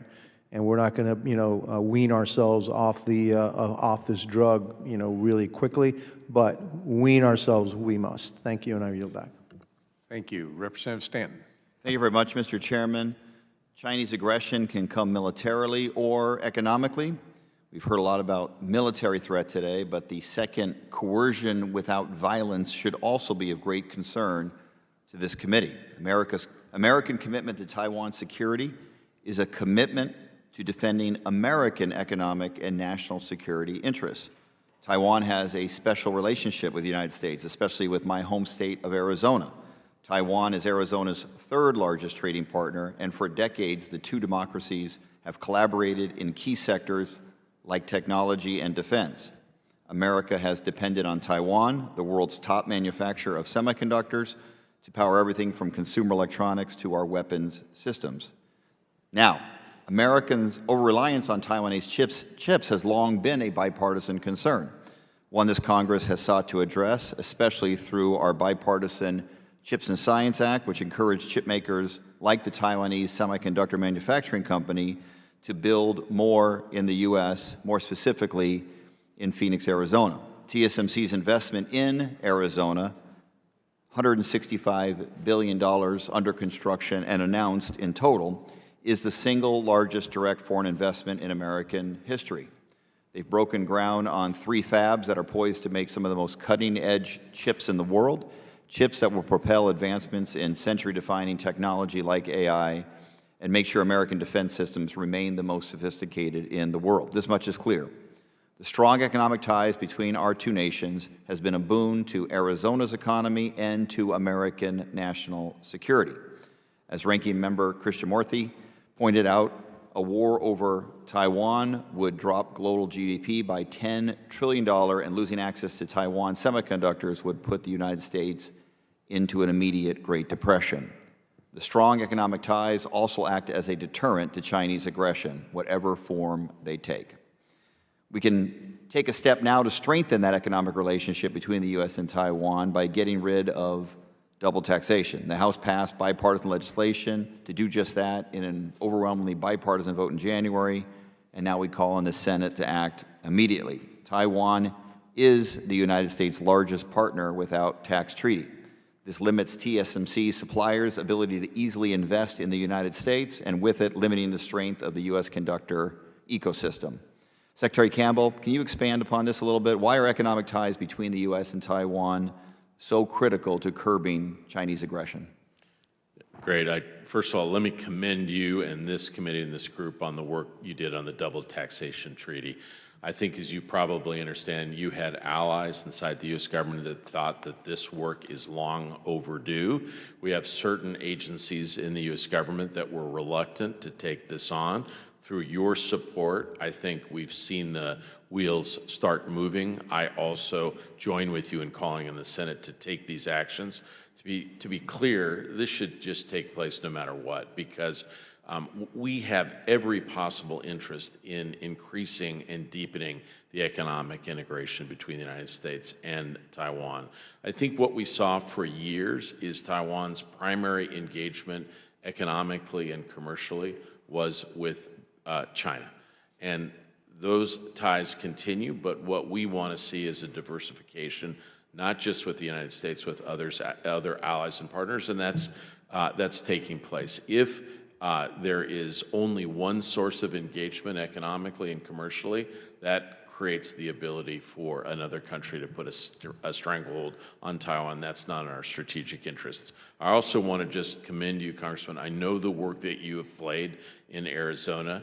We've faced some challenges over the course of the last couple of years. It's been your intervention, carefully building bridges with Taiwan, both on the industrial side and the political side, that has helped us overcome some of the challenges. I commend you on that. I appreciate you saying that. But it was a bipartisan effort in Arizona. I know, but you can take a compliment. Thank you. I believe that this administration's tariff policy has really hurt trust in the United States around the globe, sending unnecessary shocks through the markets, creating whiplash with each declaration, pause, and hike. And they stick a fork in the eye of our allies, the very allies we need to work with to compete against the Chinese Communist Party. That's not speculation. According to a recent poll in Morning Consult, tragically, China's global standing has surpassed that of the United States in 47 of the leading nations across the globe. As America retreats from our alliances, we leave open a void that CCP is all too happy to fill. Secretary Campbell, how does damage from the tariffs lower Taiwan's economic resilience to the PRC propaganda and economic coercion? So, look, there have been some other discussion, Congressman, about public sentiment globally. I think we're all concerned by that. But it is important that I think the world understands that Americans believe in these partnerships and these relationships. And they hear voices like yours and others that speak out about how this is, frankly, a bipartisan commitment in the United States and has been for decades. Ultimately, my own concern is countries, particularly in the Indo-Pacific, they're going to be prepared to make steps, to take steps if we put forward a predictable policy. And they may not like all the tariff stuff, but if they have an understanding of what is to be expected, they'll respond accordingly, even our closest allies. The challenge is the changes. So the administration in the last 3 months, about 55 to 60 different tariff actions, changes, sometimes announced in the morning, changed in the afternoon. That's not the way, and if you had business people here, they would say the same things. Need greater predictability. I commend the administration on the steps they're trying to take in a number of venues to try to reestablish a careful dialogue. We should see that through in the next couple of months, but we've got to get out of this, like, we're going to raise it in the morning and then we're going to change it tomorrow. That creates an environment where it's impossible for both governments and businesses to plan. Thank you. There you go. Yield back. Representative Moran. Thank you, Mr. Chairman, and thank you to the witnesses today, Mr. Secretary, Admiral, and General. Thanks for your important conversation. Our strategic partnership with Taiwan is, in my opinion, one of the most important, and it's one that we must strengthen in the face of the threat of invasion, and frankly, because China is trying to isolate the United States and exclude us from influence in that region across the board. The U.S. has to take steps to stop that and to bolster our ally. In January, as Representative Stanton mentioned, we took a really important step in the House by passing the U.S.-Taiwan Expedited Double Tax Relief Act. I would join his call for the Senate to take action on that matter, to pass it and to get it to the President's desk. This legislation stops the double taxation of American workers, reduces dependency on China, and provides a pathway for a more robust economic partnership by establishing a tax treaty with Taiwan. But this is just the first of many steps. You guys, I know Admiral and I have had lots of conversations. It's a multifaceted approach. As you know, it's not just economic, but it's diplomatic. It's a military approach. It's a holistic approach that we have to take to push back on the CCP's malign influence across the world. I'm really glad that Ranking Member Christian Morthy emphasized the importance of the longstanding trade partnership that we have between the U.S. and Taiwan, which is mutually beneficial. Over 90% of Taiwan's energy needs and approximately 70% of its food are imported, as you know, and a lot of that happens in and out of Texas. I want to ask Dr. Campbell, Secretary Campbell, other than importing more LNG from places like Alaska and Texas, how can Taiwan increase their energy resiliency? So what I'd really like you to do is ask the Admiral a question. One of the things that he's worked on is efforts to strengthen energy independence and capacity inside Taiwan. There are challenges on nuclear energy, but I believe some of the work that the Admiral has done in deep engagement with our colleagues in Taiwan have opened the door for certain new areas of cooperation. There is, I think there are plans underway to think about major new investments in natural gas in Alaska that could be important for Taiwan, but ultimately they are facing some urgent needs over the next 5 to 10 years. Maybe if I could. Yeah, Admiral, pick up the ball from there and talk more about the work that you've done, because it's critically important. So yeah, I agree that of their three sectors, telecommunications, energy, and finance, I think the one that's most vulnerable and will break their societal resilience is energy. They get one LNG ship a day. Once they've missed 5 LNG ships, they're going to be out of LNG, right? That's a problem. That's liquid natural gas. You know, from my point of view, they need to bring the 2 nuclear power plants back. They're shutting down their final one today, in fact. They need to bring them back. That'll bring back about 8 or 9% of their grid. And then we need to figure out how to protect LNG. That means we need to set up, as I mentioned earlier, convoy schemes, reflagging schemes. We need to work with Australia, and we need to work with Alaska, because right now they're heavily dependent on Qatar. And despite, you know, whether we get a 747 for them or not, I think in the middle of a crisis, China's going to turn to Qatar and say, we buy 15 times more LNG than Taiwan. You need to stop delivering to one country. And Qatar is going to choose very quickly to stop delivering to Taiwan. So we need to get them secure in LNG.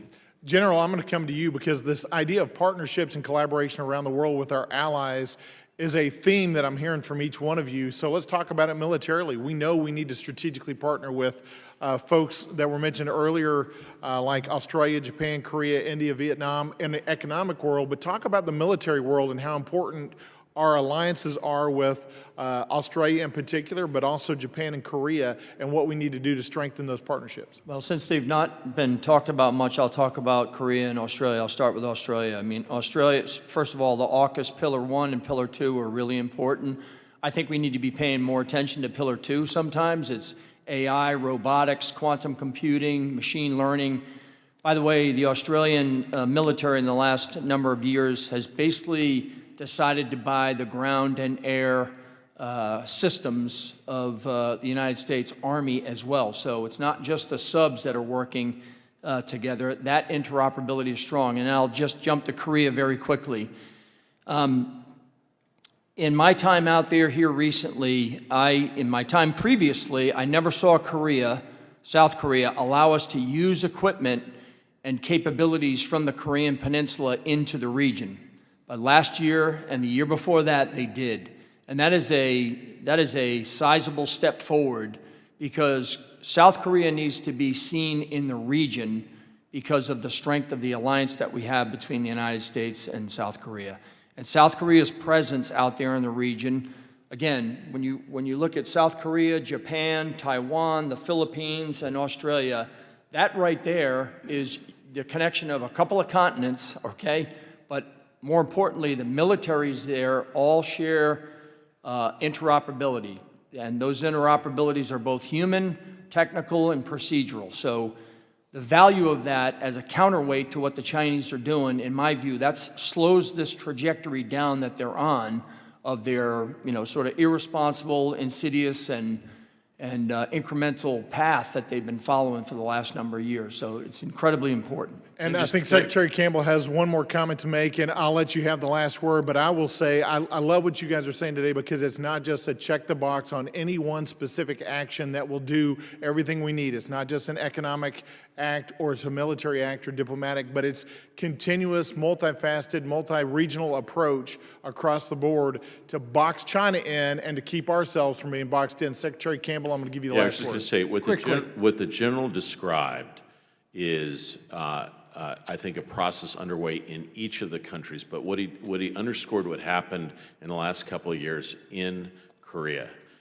allowing U.S. forces to be used in regional contingencies or training, extraordinarily important. So I am more bullish about what's possible if we continue to build. I do want to just make one last point. Can you make it quickly? I will. Very quickly. I'll do it very quickly. On energy and the importance of natural gas. In the immediate aftermath of the attack on Ukraine from Russia, in which there were huge shortfalls in natural gas heating in a desperately cold winter in Ukraine, what countries stepped up immediately to provide and to defer their shipments of natural gas from the United States? Japan, South Korea, and Taiwan. And so don't underestimate this linkage between the Indo-Pacific and Europe. They understand what happens in Ukraine is going to have significant long-term implications about what happens in Taiwan. Thank you, Mr. Campbell. Mr. Khanna, you're recognized. Thank you, Mr. Chair. Secretary Campbell, the big news today is Walmart CEO saying that they will have price hikes that are unprecedented in Walmart's history. Basically, Americans, Walmart is saying, are going to pay more for their groceries, their toys, and ordinary products. And Walmart CEO is saying these blanket tariffs are hurting ordinary Americans. Do you agree with Walmart CEO? I agree with what he said and his statement, and this is going to happen. And so I think everyone has pointed out the tariff efforts are like a wave on the horizon, like we've seen it coming, and then now it's going to hit. And we're going to see it in a variety of different things. Last couple of years, we had problems with eggs and baby formula. This is going to be across the board. We're going to see price hikes in a number of areas. Secretary Campbell, you've seen a lot of presidents. Other presidents have faced external shocks. OPEC does something that causes inflation. Pandemics cause inflation. Have you ever seen, Republican or Democrat, a modern president implement a policy that ends up causing inflation and hurting ordinary working class Americans? You know, I'm personally, look, there are problems, the economy that President Biden handed over in terms of inflation, but overall, the engines of the American economy were humming pretty well. I am concerned about some of the steps that have been taken, the erratic nature, the start and stop, and I do think it's going to have impacts on our economy. And if you're going to take some of these steps, you got to make preparations. You got to have stockpiles and stuff. We've done none of that, and so yes, I'm concerned about the next couple of months. And what I'm also concerned about, you didn't mention this, but the people that are going to be hurt are the poorest in our country, and that's something that we have to be really concerned by. It's going to be people who shop at Walmart and work at Walmart, for example. I shop at Walmart. I like Walmart, but it's going to affect people who have the least, ability to absorb even small changes in food bills and the like. And so, yeah, I think you know. And this would be a fair distinction between President Biden and President Trump's policies. President Biden said we're going to build manufacturing by taxing wealthy people in my district and having funding for new steel and new manufacturing. President Trump saying, no, don't have the wealthy people in Rose District pay for it. Let's have the poorest working class Americans pay for it. Would you say that that's a fair distinction? Look, I'll just stand by what I'm saying. I don't think these steps are being undertaken in a carefully orderly way. And look, I worked on the transition. There's some very able economic folks. I think. Where are they? Well, I guess Bassett, at least. No, Secretary Bissett, I think understands some of the challenges and is responsive to markets. But you would agree that this has been a destructive policy so far. I think elements of this have been erratic and they have hurt the United States and hurt our people. What do you think of some of the folks, and I'm not taking the president out of context, I think his real view when he said, okay, we can only have 3 or 4 dolls, 3 or 4 toys. You know, when I used to have people visit the United States, relatives, they used to go in the grocery store, and you know what they loved to see? 45 cereal boxes. That's American exceptionalism, that we've got 45 cereal boxes. Do you know any American who only wants 3 toys or 4 toys? Look, my daughters love dolls, and so I'd like them to have as many as they want. President Trump of all people. Yeah. I mean, he put up the Taj Mahal in Atlantic City. Yeah. I mean, come on. Look, I think we can all agree that some of these steps have been hard to follow. They've been a bit erratic, and I do think they're going to have some concerns. And let me ask a last question. There's a way to have strategic tariffs to protect American industry in a way that wasn't as erratic as this, correct? In a much more rational way of doing them with China. I would agree. So, I'm still not exactly clear, if you listen to various voices in the administration, what this is meant for. Are we trying to increase more capacity in the United States? Are we looking to be able to export more, better deals? I don't really see a clear statement about what we're looking for. And frankly, it concerns me that every one of our allies and partners comes to the United States. We meet with them in advance. They're all nervous about what's going on. And so I understand a little bit more on the China stuff. I have less comfort and patience with what's going on with our closest allies who are investing in the United States and that count on us for being a bolster of peace and stability. I appreciate your service and your perspective. Thank you. Mr. Bilirakis. Thank you, Mr. Chairman. I appreciate it very much, and I want to thank all of you for your service. We appreciate you. Admiral Montgomery, on May 7, 2021, a ransomware attack on the Colonial Pipeline captured headlines around the world. In Florida specifically, I represent the 12th Congressional District in the Tampa Bay area.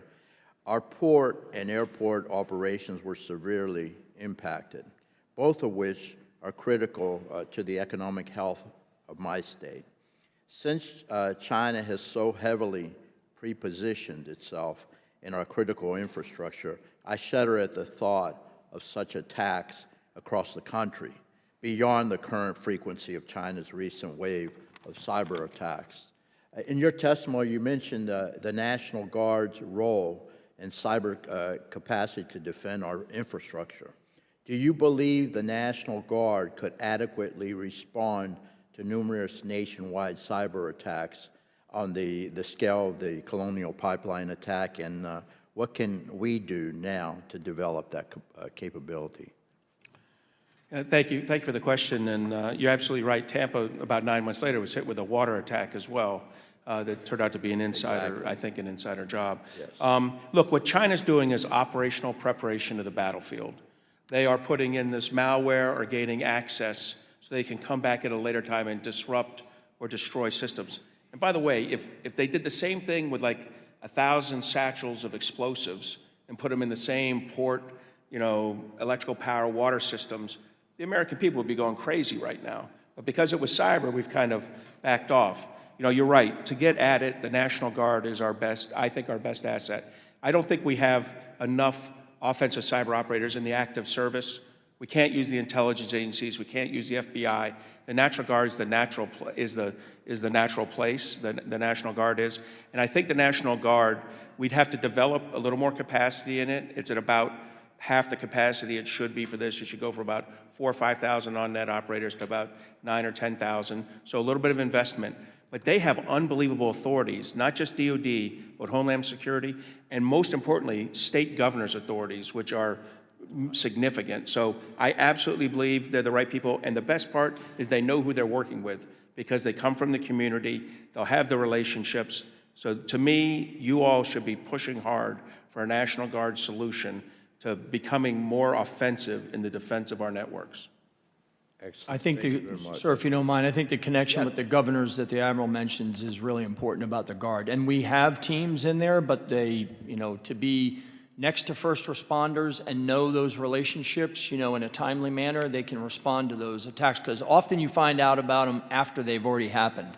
And that's the unfortunate part, whereas if you're in a defensive, protective posture, then you can respond a hell of a lot quicker, or you can do things to counter that before it even gets in there and disrupts your IT backbone or your electrical grid or your water system or what have you.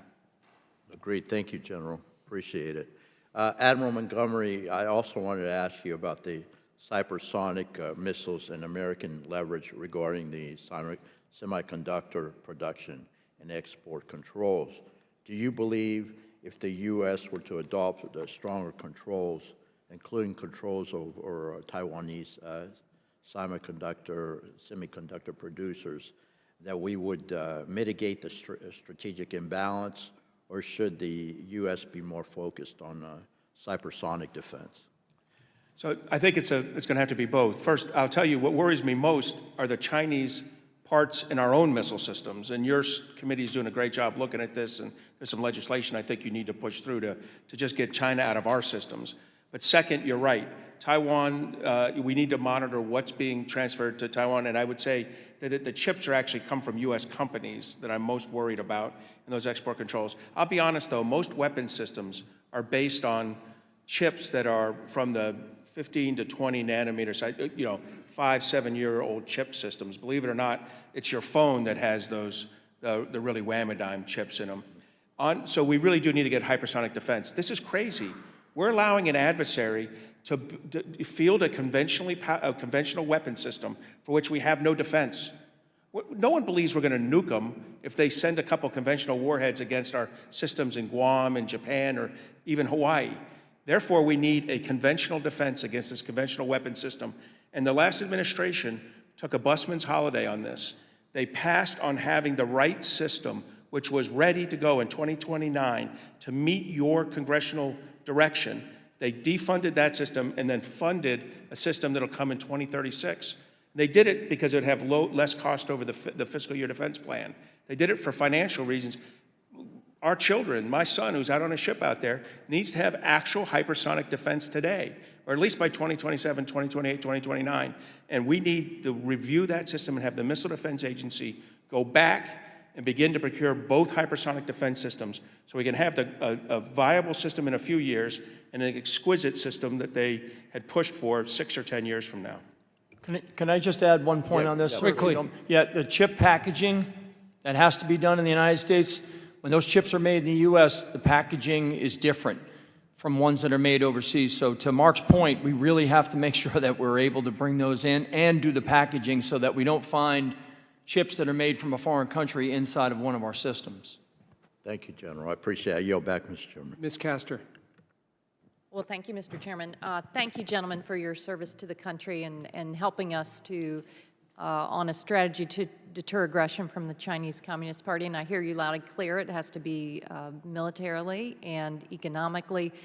Over the past few years, it hasn't just been bipartisan in this committee, but we've had a real strategic focus. And I am a little concerned that we're viewed around the world as not maintaining that strategic focus right now. I saw it in Australia, watched some of the Malabar exercises. and then with AUKUS, the ASEAN, everything we've done to bring the Philippines in. Thank you all for your work on that. We've done it domestically. There was a strategy to invest in our industrial base. China wants to control all of the future clean tech, and they were doing a pretty good job, but we decided we were going to invest, and we saw 380 new clean technology factories, a manufacturing boom across the country, but we're having a policy debate here in Congress on reseeding that, and that's a gift to China, giving those jobs back to China as the world moves to clean energy over time. So now these tariffs come down, and even a tariff on Taiwan. And I wonder what you've seen economically and militarily. Go a little deeper, Secretary Campbell. It was distressing to see right after these arbitrary tariffs were announced, boy, China rushed to meet with South Korea and Japan and that. So what is happening? Go a little deeper on some of our most important partners, and are they hedging? And what do we need to do to get the upper hand back? So thank you for the question, and it's a hard one. I agree with the general that our military contacts are ballast in our boat. They sustain us in difficult times, but ultimately they will not be able to operate unless there is strong support in both countries, and we've seen that time after time. I would say right now, you're absolutely correct that China is determined to try to pick off countries that are wavering or alienated or worried. They're having their best luck probably in Southeast Asia, which is their own backyard, and in places in the global south. Most of our allies desperately want to have a close relationship with the United States for a variety of reasons. It's a little bit like, you know, a little older for me, you probably didn't even know this movie. There's a great scene in An Officer and a Gentleman in which Lou Gossett Jr.'s got the hose and Richard Gere, he's trying to get him to quit, and he says, I got nowhere else to go.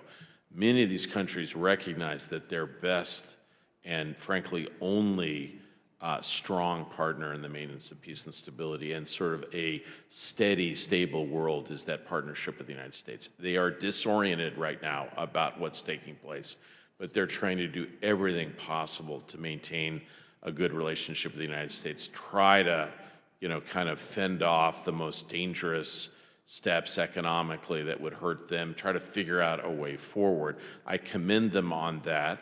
The truth is, we just don't know how hard it's going to be for them in the next couple of months. Okay. And militarily, General, do you point us to any areas that you recommend that we need to focus on? Have you seen a change in behavior among some of our partners and allies that we need to be aware of and focus on? Well, I would say that South Asia is an area that we need to pay more attention to from, I would say, from the India-Pak border all the way to Vietnam. I mean, I think the challenges in there are extraordinary. I think what China has done along the line of actual control in at least the last 5 years that I've been watching it, by putting rail and road and surface-to-air missile sites and heliports, and then the damming that they do along the Mekong Delta to choke water to these countries. The smaller ones are challenged in there. You can see the situation in Myanmar. You can see the situation in Bangladesh and Nepal and Bhutan, Laos, Cambodia. So, you know, that soft land underbelly of China gives them access to the Ottoman Sea. It gives them access out into the Indian Ocean. They need those access points as a means to diversify the challenge that they have with the Malacca Strait and the South China Sea. And so, I mean, I think the countries there are incredibly important. We need to pay attention to it. I think there's things that have gone on in Southeast Asia, mostly ASEAN, that have gone quite well. But, you know, it's every day, ma'am. You have to be out there every day. This persistent partnership is what really brings the leadership of the United States to bear. And the security partner of choice has always been the United States. And we can never cede that. The challenge in the region is the economic partner of necessity sometimes, because it's in the neighborhood, is China. And so the countries out there are trying to balance all of this, and that's why it's so important that we're present. Thank you. Thank you. I want to thank the witnesses for being here today, for your valuable testimony on this important topic. I also serve on our House Intelligence Committee and are heavily focused on this issue. The title of today's hearing, Deterrence Amid Rising Tensions, Preventing CCP Aggression on Taiwan. When I explain to my constituents back home the issue of Taiwan, I think back over the last 25 years with China, and there's a narrative there that goes like this. 25 years ago, 20 years ago, Tibet was the big issue in China. Everybody talked about Tibet, human rights, sovereignty, the Dalai Lama. We don't talk about Tibet anymore. CCP has won in Tibet. They've suppressed all human rights. They've used forced labor and education camps. And so in many ways, they have won in Tibet. It's not even in our vernacular anymore that we talk about Tibet. Fast forward to Hong Kong and what's happened in Hong Kong. We all see it. We've all observed it. We talked about, a democratic movement in Hong Kong, and it was going to be different. It's a surveillance state. And there's a reason why everybody has left, or lots of people have left Hong Kong to Singapore and other places because of what the Chinese have done in Hong Kong. But they've essentially won in Hong Kong in terms of what we were supposedly going to do or what our allies were going to do. Didn't work out. Now, in Xinjiang, little different story, but they're using the same tactics that they've used in Tibet and in Hong Kong. And as I think about Taiwan, they seem more emboldened than ever based on what they've been able to do through non-military efforts in Tibet, in Hong Kong, and in Xinjiang. And so there's that narrative there. And my question is, as we look at Taiwan, it doesn't seem like there's been any type of deterrence that worked in Tibet or Hong Kong or Xinjiang. Walk me, I know Taiwan is a little bit different than those other two in many different aspects, but the narrative that I just laid out, talk to me about the Chinese thinking as it relates to what they've done there and what they're going to do in Taiwan. Admiral, I'll start with you. So first, I do think it's a different scenario. It's a scenario where by the Taiwan Relations Act and by actions we've taken over the last 30 years, we are committed to ensuring that China does not impose a non-consensual solution on Taiwan. And we've made a lot of investments in that. So I do believe that there is an opportunity for deterrence here. But your implication's right. Deterrence is not just a capability or capacity to do something, but a belief that you're willing to do it. So I think what's really critical for us is a lot of the recommendations all three of us have pushed out here are about either building capacity to do something and prevent a Chinese coercive action, and then a credible belief that you're going to do it. It's been brought up here, our withdrawal from Afghanistan, our how we've supported Ukraine.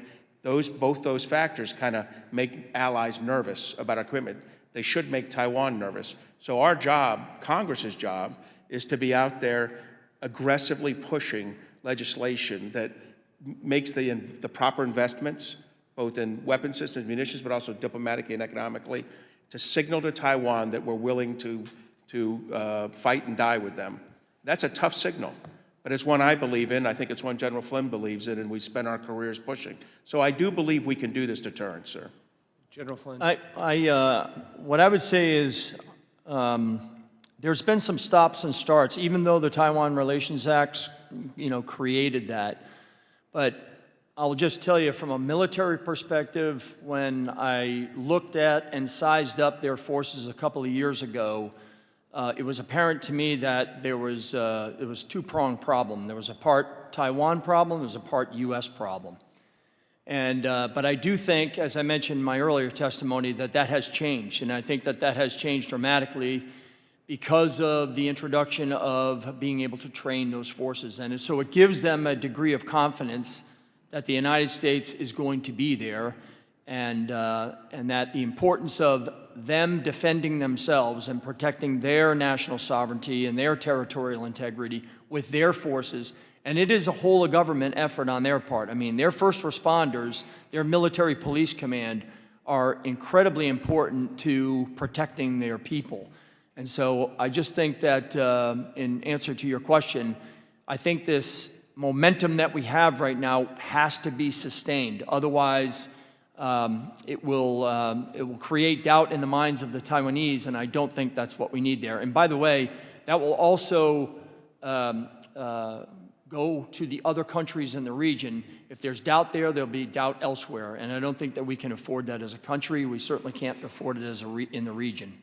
Thank you. Mr. Torres. Thank you. America to me is the greatest country on earth, and there's no challenge that American ingenuity cannot overcome.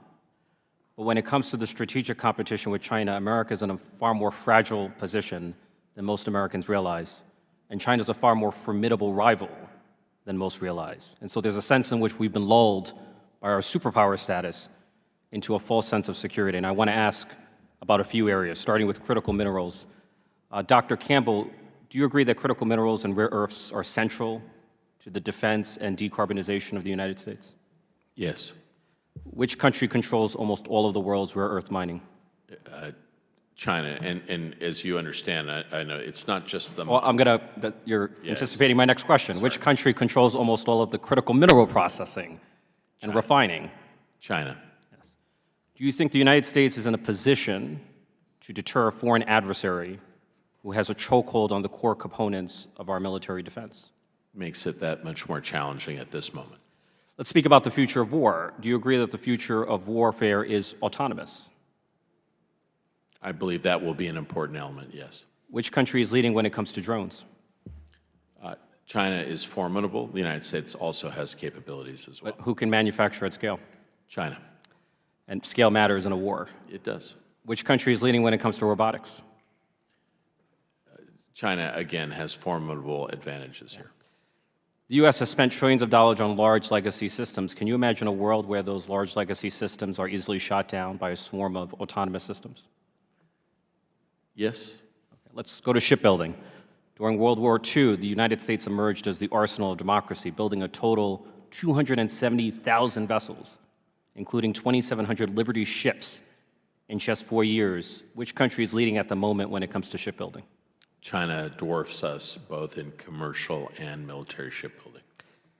And the former Secretary of the Navy would agree with you. He said that one Chinese shipyard has more capacity than all of our ships combined. China's shipbuilding capacity is over 23 million deadweight tons. The United States, less than 100,000 deadweight tons. The difference is a multiple of 230. Do you think the United States is in a position to deter a country that has 230 times more shipbuilding capacity than we do? I think over the long term that becomes more challenging, yes. Energy, the future of energy. Solar is emerging as the dominant driver of new energy generation. Who is the leader in solar? China. And China not only has an advantage in a single stage of production, it dominates the whole supply chain for solar energy. Is that correct? That's correct. I'm not really sure what my role here is, just to say yes. Oh, no. Okay. All right. But that's, I think the point that you're making. Yeah. But I'm going to summarize, and then I'm going to ask each of you to... All right. So, but because I think it's important. The depth of America's vulnerability is poorly understood, even here in Congress, I feel. But China controls the critical minerals core to America's defense and decarbonization. It has 230 times more shipbuilding capacity than we do. It is so far dominating the autonomous future of warfare, and it is so far dominating the future of energy, you can give a much longer answer now. Is it fair to say, and I will ask this question of each of you, is it fair to say that we are catastrophically unprepared for a strategic competition with China? So I think the point that you made in any comparison between the United States and China, China has substantial advantages in a number of areas. You didn't talk as much about technology, which I think is the key area that we have to worry about. You also touched a little bit on manufacturing. We're slightly ahead in AI. Well, I would just simply say, if you look at the critical technologies, AI, 5G, synthetic biology, and robotics, and look at where they came from 10 or 15 years ago and where we are today, I think even if we have a couple of months lead in a few areas, you got to be concerned. And so I think the general picture that you're painting is accurate. What we often hear right now are folks that point to a couple of weaknesses in China's overall approach: aging economy, indebtedness. The truth is China has substantial capacities that we're going to have to deal with, and ultimately they do have significant advantages in a number of areas that are going to be critical. So I'm completely aligned with you on Although speaking of indebtedness, we, the United States, are presently spending more on debt service than we are on our national defense. Yeah. I don't know if you have any further thoughts. I'll make a couple comments. I mentioned earlier steel, aluminum, battery magnets, microchips, and rare earth elements. These are things that we are way behind on, and the processing and manufacturing has left the United States. So we have to get it back so we can be able to protect the very things that we have to protect in order to build the things that you're alluding to: ships, satellites, airplanes, ground sensors, you name it. One other point not mentioned here today, though, but I'd like to make a comment, is that, so in order to diversify our supply chains, we also have to prevent tech piracy. And we have over 300,000 Chinese students that are doing PhD research, and they're in our graduate programs.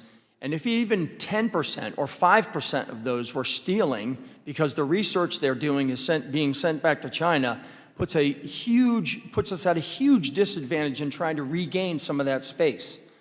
And so I think it's not just the industrial strength of the organic industrial base with raw materials and rare earth elements, it's also preventing the tech piracy that's going on widely across our country. And that has to be addressed at the same time that we are talking about industrial strength. Let me add one quick thing. I do agree. Actually, our greatest strength to counter everything you said is our academia, is our research. I would not ban any one country's students for being here, but I would put strict procedural controls to make sure we don't lose intellectual property. But we need everyone, as we've had, to come in, share their ideas, think with us. Our entrepreneurship is our biggest strength alongside that academia, and I think we should fully exploit that. And any foreigner that wants to come in here, get their PhD here, and make money here for the United States tax base, I'm all for. We just need to have strict controls. And yet we're defunding academia at the moment. So. Yeah, can I just say that ultimately our greatest... Thank you very much. The gentleman's time has expired. Thank you, Mr. Torres. Very good line of questioning. With that, I now recognize myself for 5 minutes.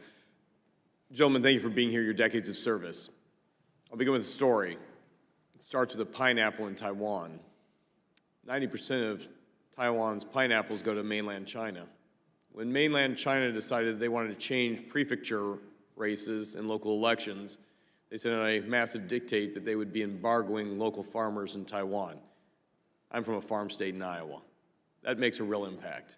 As a result, the Chinese effectively turned multiple prefectures across Taiwan against their own government in Taipei by electing communist-leaning local leaders. Admiral Montgomery, you're a senior director at the Center for Cyber and Technology. You've spoken about CCP propaganda, false flag operations in the digital domain. This is an opportunity for the CCP to change leadership in Taiwan, like the Taiwanese pineapple, without a shot being fired. Do you believe the CCP is capable of setting off a false flag invasion in Taiwan itself? I do, sir. I do think that, I don't know that they could overthrow the government with it, but I do believe that information operations and deception run by the Chinese Communist Party will absolutely weaken Taiwan's societal resilience. When you combine it with the other tools, cyber attacks, economic pressures, energy pressures, cutting off communications with magical anchor drops on cables, when you combine that all together, it's that cohesive, comprehensive attack that breaks societal resilience. So I think it'll take more than just the one thing, but everything contributes to a weakened Taiwan. That's just in Taiwan. Let's talk about the rest of the world. Does the Chinese have a dedicated campaign plan in the information warfare space to influence other allies, not just in the Indo-PACOM area, but the entire region, or the entire world?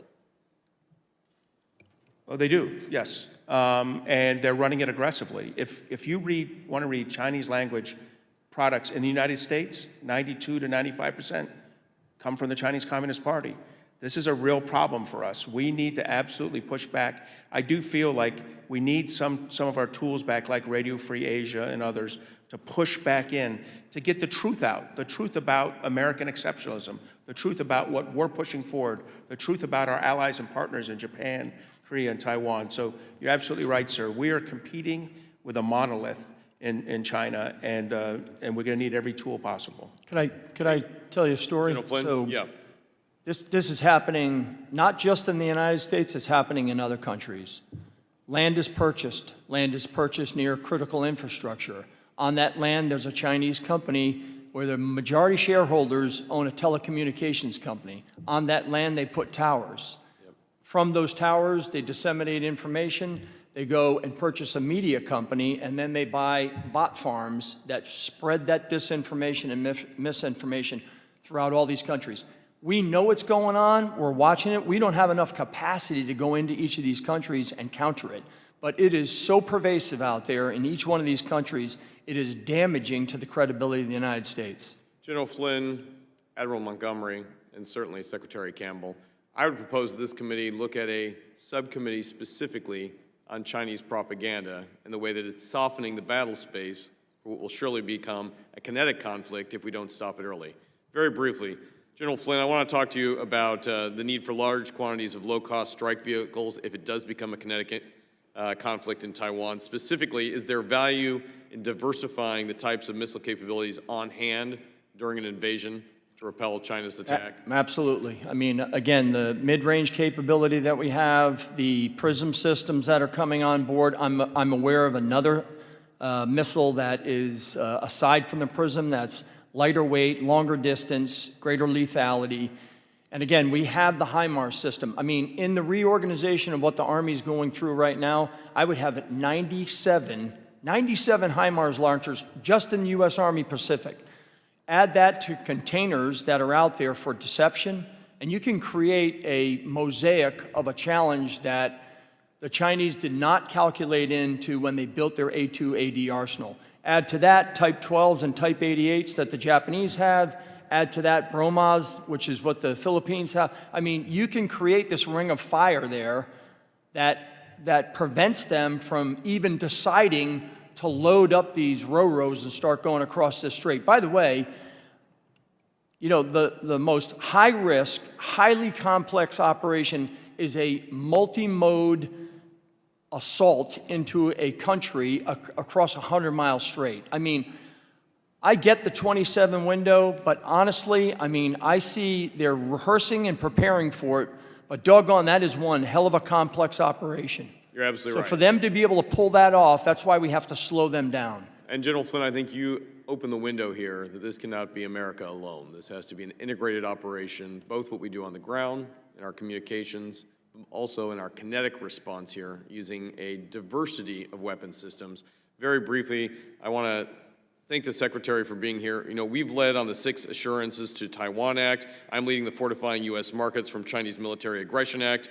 We have seen the shortcomings of the foreign military sales, just its scope there. Could there be an opportunity to increase partnership in the defense of Taiwan by expanding our direct commercial sales, our licensing for dual technologies, to facilitate a rapid transfer of critical needs to Taiwan from both us and our allies? I believe that is entirely what's possible, and I think with your leadership from the committee, it helps push the executive branch. One of the things that both my colleagues have underscored is that the limitations bureaucratically that have existed for decades that make it difficult to fulfill some of our defense commitments to Taiwan, slowly but surely those are being pushed away in favor of greater efficiencies and the like. I think it is, in fact, the case that the executive branch responds best when it hears from this committee on these issues. And I just, again, thank you for your guys' commitment and service on these issues. I want to thank both of my colleagues on both sides of the aisle, very focused not just on national security, but on pragmatic ways that we can get ahead of this problem so we don't end up in these kinetic situations that this team has so articulately displayed, in a situation where we do not want to be in if we can prevent it on the front end. With that, seeing no other members wishing to speak, I would like to add any documents that have been presented to the record. Without objection, it will be added to the hearing for the record. I want to thank all of our witnesses today for your service, continued service to this country, and what you do. Questions for the record are due 1 week from today. Seeing no objections, the committee is